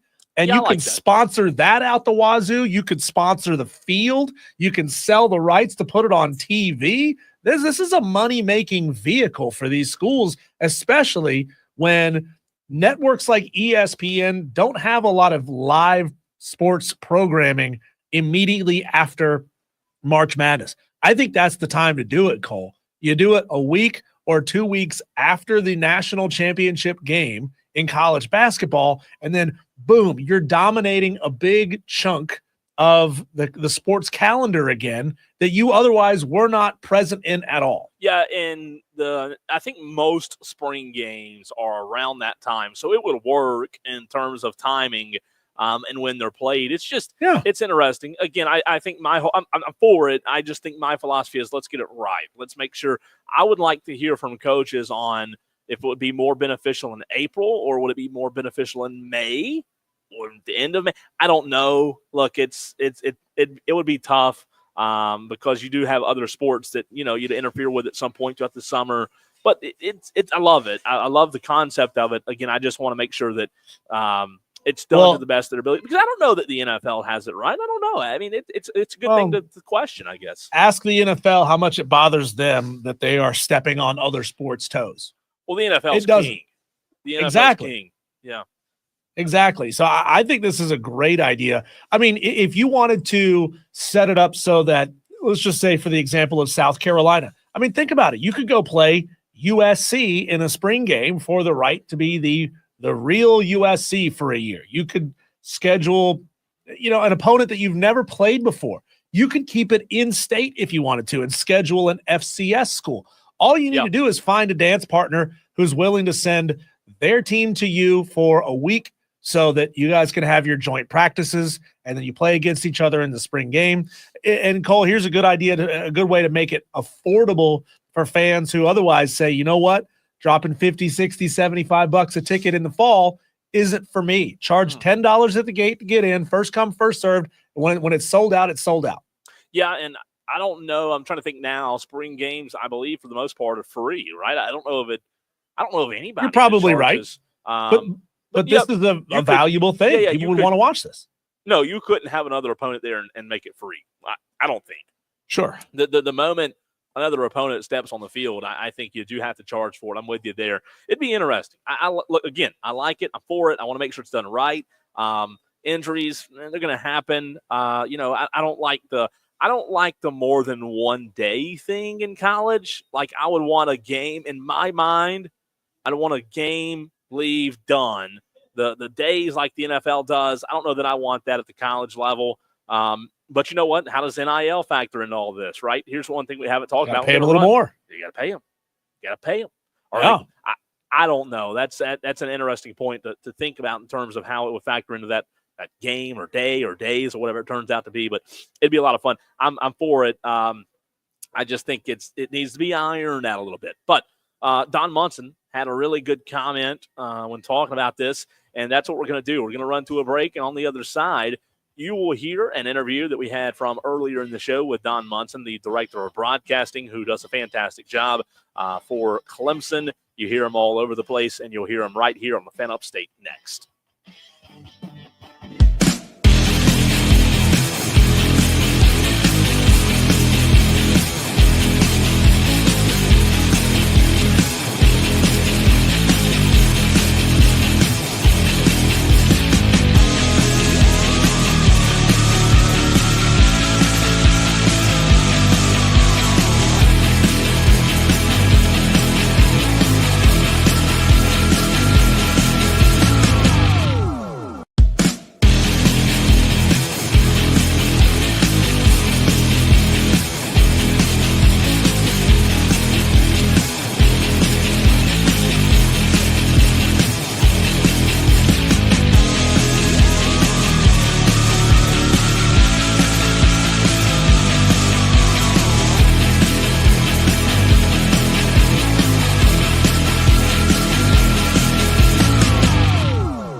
various sporting events throughout the season. And we always appreciate Don taking time to join us right here on Wire to Wire on the Fan Upstate. Don, I know it's a busy time for you, and I have to start with your instant reaction. It's almost instant. It's been an hour or so that it was announced that Will Wade, the current McNeese coach, who Clemson is set to play against tomorrow, is leaving sometime to take the job at NC State. Don, what was your reaction when you saw that? Well, I mean, I've seen it obviously I've seen it like I said, on social media and stuff. I haven't seen anything from either school. So again, in this day and age, I understand what you're saying, but you need to understand what I'm saying as well. We've seen too much stuff like this that, hey, this is a done deal, and it's not a done deal.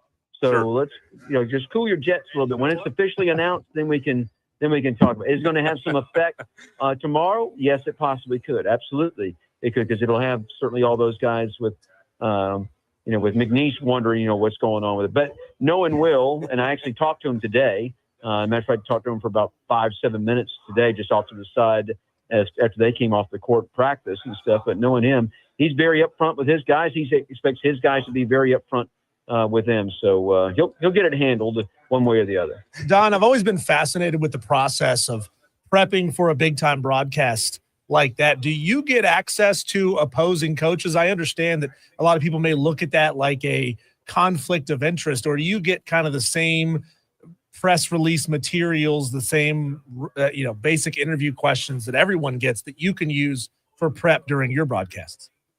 Well, I mean, like in an NCAA tournament, certainly I can go to, any of the press conferences. Like today, they had press conferences for every coach and an open practice, so if I wanted to do all of that, I could. Now, knowing Will, but, I've known Will ever since he was, in school at Clemson and worked with Oliver and was a GA there so I've known him for a long period of time. And it was kind of funny today as we kind of came down the hall at one another and, kind of shook hands and kind of hugged up on one another a little bit.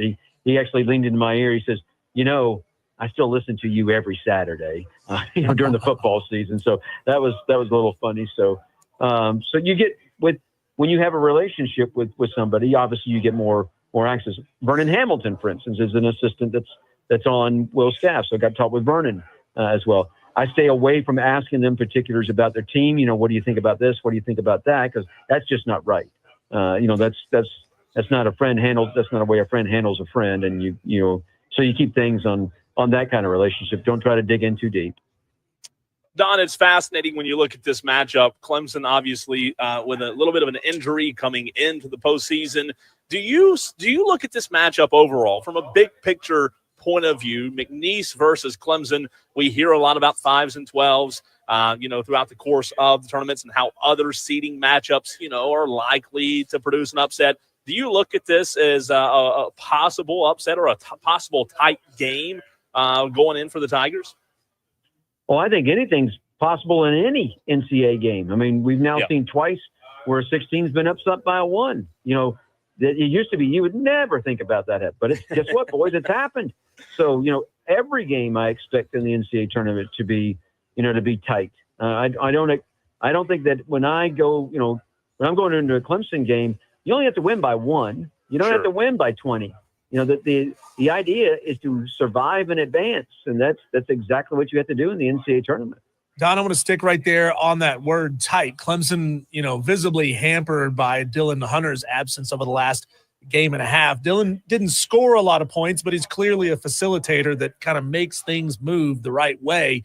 What is Brad doing to keep his team loose headed into this round of 64 game? Is he taking them to putt, or is he practicing them extra hard? No, I don't think that he has to do a whole lot to keep this team loose, to be honest with you, because there's enough veterans on this team that they do it themselves. So the two guys coming into this that maybe how are they going to handle this are Jaden Zachary and Victor Locken. Neither one of them has ever played in an NCAA game. So that, how are they going to handle that? And it's going to be interesting to see, because it's different. It just flat out is. It's just different. When you get, this is what everybody aspires to. Clemson is the higher seed. They're the 5. So does that put a little extra pressure on Clemson? Absolutely, it does. But you control, the intangibles you control. So you got to make sure that you go out and you take care of the things that you can take care of, and then let the rest of it's just nonsense. Just let it roll off your back and just go out there and play and try to play as hard as you can. Give the best that you can that day. Nobody can ask you to do anything more than that, and hopefully it's good enough to win.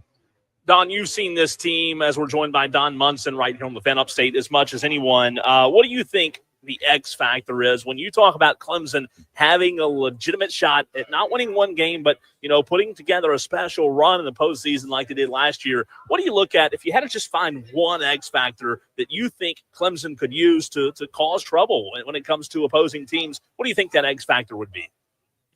Well, I don't think there's any doubt in my mind that it's shooting the ball outside the arc. I mean, you have to be able to shoot the ball well outside the arc. You look at the last 5 games or so, Clemson flat out has not shot the ball well outside the arc. They're going to get open threes tomorrow. I guarantee you. They're going to get open looks and open threes. They need to hammer them. They need to knock them down. This is a team that probably, if you're going to ask me if they're going to make a run to, a Sweet 16 or an Elite 8 or hopefully a Final Four, then I would say that Clemson is knocking down shots from beyond the arc, and that's going to open up the inside play. Then that is going to allow Locken and Shefflin to go to work inside, and certainly you got to keep those guys out of foul trouble and keep them on the floor. But I don't think there's any doubt that Clemson needs to knock down 7 or 8 threes a game to be able to do what I think that they can do and what they are hoping they can do in this tournament. Don, we had audio in the last segment and had a good time laughing about Troy head coach Scott Cross's recruiting policy. He says he won't offer a kid if he doesn't want to go to Waffle House, or at least say that he likes Waffle House on his recruiting visit. Number one, please confirm that Don Munson loves Waffle House. And number two, is there any little tidbit that that Brad Brownell looks for that's sort of an intangible when it comes to deciding and splitting hairs on a couple of recruits? Well, let's start with the Waffle House thing, okay? The last guy that made Waffle House a priority inside the ACC was the football coach at Georgia Tech. That didn't end very well, okay? So I don't know if I'm the head coach at Troy that I'm talking about using Waffle House. That didn't, because it didn't end well there. I don't think it's going to end well at Troy either, okay? Let's just make that flat out the truth that is there. Do all of us like to go to Waffle House? Yes. All of us like to go to Waffle House. There's nothing like cheese and eggs, hash browns, and cinnamon raisin toast at Waffle House. I get it. I understand it. I'm in. I'm in for that. But I'm not using that I didn't use that as a main recruiting tool when I was dating. I don't use it as a main recruiting tool with a wife of 40 plus years. I don't, it's just not a main recruiting tool. All right. Let's get that out of the way. Right there. Is it a staple? Yes. But no, you're not going to win recruiting battles with Waffle House, right? So that's got to end, right there. Now, as far as what, Brad Brownell, in recruiting wise, there's a guy on this staff. His name is Lucas McKay. And Lucas is basically the recruiting director for Clemson. Lucas really does an outstanding job of what I call finding talent. Everybody can recruit the 5 stars, but guess what? Out of all the 5 stars that are out there that then go off to school, how many of them actually make an impact? It's less than 50%. Just because you land a 5-star player doesn't mean that kid's going to make an impact at your program. You've got to go, where are the kids that have the want to? Where are the kids that have character? Where are the guys that, that have a little bit of morality about them and that kind of stuff? Those and that value their teammates more than they value themselves. Those are the guys that you want, and that's the kind of culture that you want to be able to build with. There was an article that came out, I think today, that showed that if the NCAA tournament was just run on academics, from an academics and APR standpoint, you know who the national champion would be? Clemson. Wow. Clemson, Louisville matchup in the national championship game. I know that I think that Liberty was one of the other Final Fours. Kansas was another Final Four, which is a big change. That's a little bit of a big change for Kansas, is that to think that the academic standards, we don't think of Bill Self in Kansas as being academic standard, but give them credit. They are, that's where they've gotten to. It's part of their culture at Kansas. But it's so that, Dabo Swinney has always said, my best teams are the teams that perform well in the classroom. And so I think that hopefully that carries over to this Clemson basketball team as well.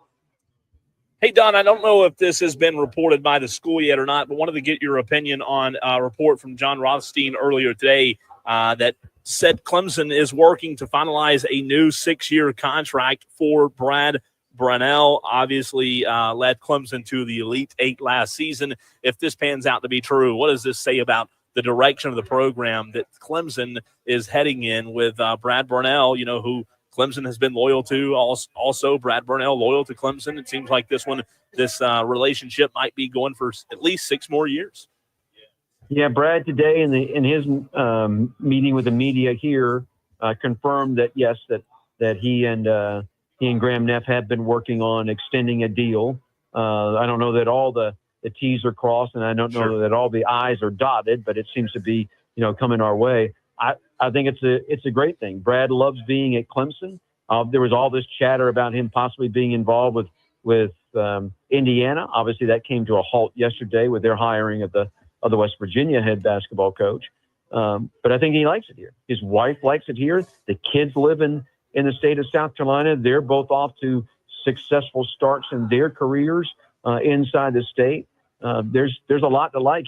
Wilmington is really kind of what he calls home base. He has a beach house that is there in Wilmington, North Carolina as well. So, life is pretty good. And I think it also just the way that he's built the program, and not only just, on campus, but you look at the supporters that have rallied behind him that are helping him now in this day and age of transfer portal and NIL and how that all ties together. Brad has done a tremendous job of just going out and raising money for his own program. I mean, he's raised $3-4 million, because of him, out there beating the bushes and finding supporters to come along and be a part of Clemson basketball. So he's built something here, and I think he's very proud of what he's built here. Don, Indiana was the only school that was named in I guess, a sweepstakes to maybe lure Brad Brownell away from Clemson. But, it would stand to logic. Again, this is just a supposition, a logical supposition, not based on any facts. So you can shoot it down if you want to. That if Clemson is offering an extension on a coach that just got an extension last year, there may have been some other institutions that were calling as well. Can you either confirm or deny that? I have no confirmation on any of that at all. But what I will say is that I know who Graham Neff is, and Graham is pretty good at making sure that he's out in front of all. He is proactive. He's not going to be reactive. He wants to be proactive in all, which is not the way that a lot of leaders work, unfortunately. Great leaders, I think, work that way. Bad leaders are always reactive. It's the really ones that outstand that are proactive. So I think that he wanted to make sure that he had his guy, and he's going to be locked up for a while. And again, that those that are supporting the program can still be rally behind the guy that they have in place. So now here's something. I'm not saying that Brad Brownell's name is going to come up with what I'm about to say. All right. But what's going to happen if the Texas job comes open? All right. I mean, that's the job I don't think that a lot of people have been focusing on. But what happens if Texas comes open, which a lot of people believe it is going to come open, then that's going to start a whole other domino effect. I mean, it's just going to start because Texas is probably going to chase more of what you would call the name brand coach that is out there. Not saying, I don't think that most people would consider Brad Brownell one of the great name brands right now that is in collegiate basketball. I think that he's working his way towards that with what he's done, but it's going to be interesting to see if Texas comes open, what happens there and how the dominoes fall beyond it, because I'm telling you, it's going to start a domino slide. And, it's because somebody from somewhere, like the name I always think of is Rick Pitino. Can you imagine Rick Pitino at Texas? Yeah. He's done a great job at St. John's. And he's a Northeastern guy, and I get it. But what could Rick Pitino do at Texas? I mean, we saw what he did at Kentucky. Sure. You take it to Texas, that's even more money that's going there. And it'll be really interesting to see what happens from that aspect. Hey, Don, my last question for you. Last year, we saw P.J. Hall have a really big impact on Clemson's postseason success. When you look at Victor Locken's play and what he has the ability to do to opponents, you've seen him a lot this season, more than just as much as anyone. What do you think Victor Locken possesses that may cause some frustration and trouble from opponents if the Clemson Tigers were able to make a run? Well, the thing that you love, the most undersold part of Victor's game is his passing ability. And when you watch Clemson's offense run, you'll notice they will get Victor the basketball there at the top of the key or even at the top of the three-point arc. They get him there for a purpose. And it's a purpose because he can either dish it inside, on a lob or bounce pass or whatever to Chef, or he is also, because of his size, he can see what's happening on the wings, and he can either pitch it out on the wing or maybe someone do it as a backdoor cut that he can give a bounce pass. Victor's passing may be the most undersold part of his game in my estimation. And then, he has to stay on the floor. When he does stay on the floor, when he plays more than 25 minutes a game, Clemson is very difficult to beat. He has to control his emotions. That's the biggest thing that Victor is going to have to do tomorrow. And then as this tournament goes along, because he's going to get frustrated at some point in time. And he needs to control that big Russian bear emotion that he shows from time to time. Not let it get into your head. Control the controllables. Let everything else, wash away from you. And that's the biggest thing. But Victor is a big piece. I mean, he's a really big piece of Clemson's success in this tournament, I believe. Don, can't let you go without asking at least one football question. A couple of big names making their way into the program this year: Matt Luke, Tom Allen, a handful of other coaches, big-time recruits joining the program this year as well. So far to this point in spring camp and spring practice, can you give me who is the most impactful new addition on the field and one off the field as well? I'm going to say I have not seen Clemson football practice yet because of my duties with basketball and or baseball. So I haven't been able to go over there to see them practice. I haven't seen Coach Sweeney since we left Austin, Texas. So it's just, other than at a basketball game, that's been the only place that I've seen. So I don't know the answer to that question, to be perfectly honest. I've got to get over there and watch some stuff before, obviously, the spring game, because I got to call the spring game on radio. So I don't know the answer to that. But from an outsider, just looking in and seeing, some of the stuff that you get every day that's coming out of there, all the social media stuff and interviews that you can go access. Certainly the addition of Tom Allen has been huge, I think, for Clemson on the deep. And I think the addition also of bringing in, Ben Boulware. I think that Boulware's impact is starting to show, so I would say it's over there on the defensive side of the ball. Sammy Brown has to be a guy I think that all eyes are going to be on, because I think he is definitely going to be a big piece of Clemson's success defensively from that standpoint. I know that Sweeney went after the corners real hard after the scrimmage the other day, particularly the backup corners. So that becomes a little bit more, I think, of a focus from there. Klubnik is going to get all the focus that he wants just because he's the face of the program as a quarterback and a potential, Heisman Trophy candidate kind of guy. The Davison kid at running back. I mean, I could sit here now that, just start talking. I could start clicking off name after name after name after name. There's pieces of the puzzle there that they'll get to work with, and it's going to be a lot of fun. It's going to be a lot of fun for me to see them when they get to August camp, and about midway through August camp, when they're about 18 to 14 days away from playing LSU. That's when it really starts to boil, and that's when all that starts bubbling. Somebody's going to get hurt. You hope that you make it through to somebody, but somebody, I guarantee you, is going to get hurt. That'll set off, a little reaction for stuff, and that's when it really gets fun to me, is mid-August. And you talk to me in mid-August, then I can tell you some stuff from what I really expect out of this football team. Don, something that we're going to get to a little bit later on in the show, but I want to get your general thoughts on it. Deion Sanders has said he wants to put together a real spring game at Colorado against another school. Just on the surface, are you for that or are you opposed to that? Well, I'd be for that. I think that every football coach wants to do that. To be honest with you, I think that every football coach would like to do something in August. Clemson, college football is the only football that doesn't have that. I mean, you gotta, high schools play, stuff before they actually play a real game, a jamboree or whatever. College football needs it. College football is desperate for that. Use it to your advantage too. Use it as a fundraiser for something either on campus or in the community. I think they should play two, as a matter of fact. I think you should get one at home and go on the road and play someplace. Whether it's a controlled scrimmage or just a practice or something like that. So they need it. They need to do that. I know the season is probably already getting long enough, and it's not going to get shorter, boys. I can tell you that, because the playoff is going to expand. The regular season may expand. I'm just telling you, it's not going to get any shorter. But college football, I'm definitely in favor of that. And I bet you if you asked Coach Sweeney, he would love to have something that he could do in August and also the spring, to not just so the guys just aren't thumping on themselves. Don, always appreciate your time. Have a great time with the March Madness tournament as far as Clemson may go, and we'll talk to you soon. All right. Always good to spread a little gospel of the Clemson Tigers. Go Tigers. Thanks, Don. That is Don Munson, Director of Broadcasting at Clemson. We always appreciate his time joining us every single time. The Rich Eisen Show, tomorrow at noon, only on the Fan Upstate. I'm Chuck Sanders. Here's the Sports Flash presented by Progressive. Furman men's basketball.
punches. This is Wire to Wire with Cole Bryson and Diesel on the Fan Upstate. Putting a bow on the Wednesday show as Cole is live for a couple more minutes at Ingalls in Boiling Springs. Yeah, DB and I were just talking.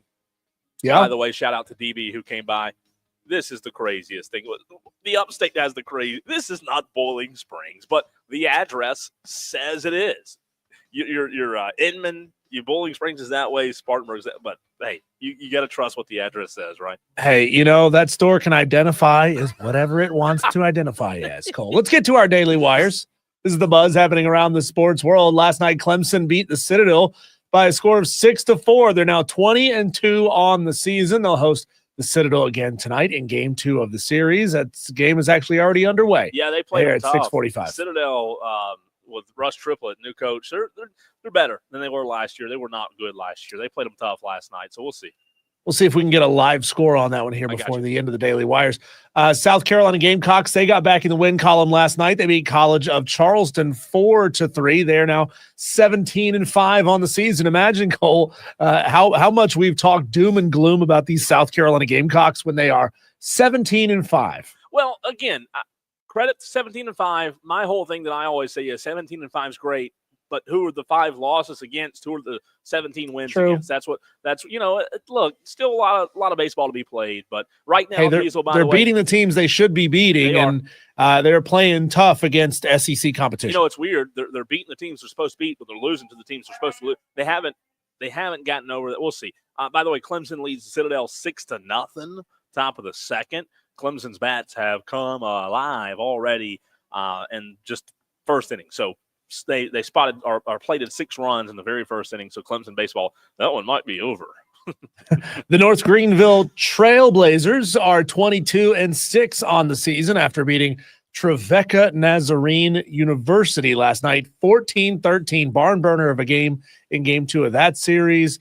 Game 2 of that series was started today at 3:00, which means it should be nearing an end, and we'll see if we can get you a score on that one as well. Today is the last day for you to enter the Wire to Wire ESPN Bracket Challenge. Just go to ESPN.com, search Wire to Wire, or you could text us very quickly on the Hub City Spartanburgers text line, 844-FAN-PHONE, and we will send you a link to join. North Greenville won today over Trevecca, 12-3. So how about those Trailblazers? That's 23-6. That's right, baby. Let's go. Number one team in the country in Division II baseball. The Minnesota Vikings are moving past their discussions with free agent quarterback Aaron Rodgers, leaving second-year player J.J. McCarthy atop the quarterback depth chart. So many teams are just saying, yeah, Aaron, we don't want this smoke. We don't want this heat. Diesel, you want to invest in your future, right? Invest in McCarthy. He might not be good this year. He might have some bumps and bruises. Does putting Aaron Rodgers on your team even move a lot of jerseys? Nah. What's the point? No. So, look, rip the bet. No, they did the right thing. 100% did the right thing. Put all your eggs in the basket of J.J. McCarthy. Cole, there's some movement news in college basketball. In case you missed this yesterday, Indiana has hired West Virginia's coach, Darian DeVries. He's going to be heading on there after just one season with West Virginia. That's going to be tough if you're a Mountaineers fan to hire this coach. You think you have a good one, and then poof, he's gone. I'm not saying that was a bad hire, but I will say, Diesel, it'll be interesting to see how that hire works out for a blue blood. Yeah, and Will Wade is reportedly taking the job at NC State, even though Don Munson says, hold your horses. Well, pump the brakes. Cool your jets, Cole. He says. Cool your jets. Even though ESPN Cole. and Yahoo and Dan B and the Sophia and the rotisserie chicken department, everybody's reported on it, but cool your jets. He knows Will personally. He won't believe it until Will tells him face to face. No, we love Don Munson. That was funny, man. It was funny, man. Have Don putting you in your place. I know. Cole, in the 2 play-in games last night, Alabama State defeated St. Francis 70-68 on a buzzer beater, and North Carolina had absolutely no problems with San Diego State 95-68. That game was over midway through the first half, but I'm not sure it really says a whole lot about North Carolina. I don't think it really changes my mind much. They beat up on a mid-major. Diesel, I've got to say this. There are people who are broadcasters, who are in the media, who get people to believe what they say, who last night after that win said, I told you so. I told you so. I told you North Carolina. They beat the Sisters of the Poor. The first game was phenomenal. Hey, the Aztecs were good a couple of years ago, but that was a couple of years ago. Good in 19 BC, Diesel. They beat Furman. They knocked Furman out 2 years ago. It's funny, people Yeah. people try so hard to be the I told you so guy. Pump the brakes. It's a play-in game, you guys. Tonight in the play-in games, you got Mount St. Mary's taking on American, which is in Washington, D.C. 6:40, that game just underway. And Xavier takes on Texas at 9:10 later on tonight. Four-star defensive tackle Trayshawn Ruffin, number 238 in the ESPN Junior 300, flipped his commitment from Texas A&M to North Carolina, making North Tar Heels highest-rated new pledge since Bill Belichick took over the program. How about that? Play-by-play JB on the text line just requested the wire-to-wire link. Diesel, we're up to 78. About Love 15, it. Rob. I think we can hit 80 before 7 o'clock. That's awesome, I think we can make that happen. We've done great. Running close on time here. Let's swing through a couple more of these real quick. Announced earlier today, Brad Brunell and Clemson have finalized a new 6-year contract extension. Let's wait. Wait till the school. Right.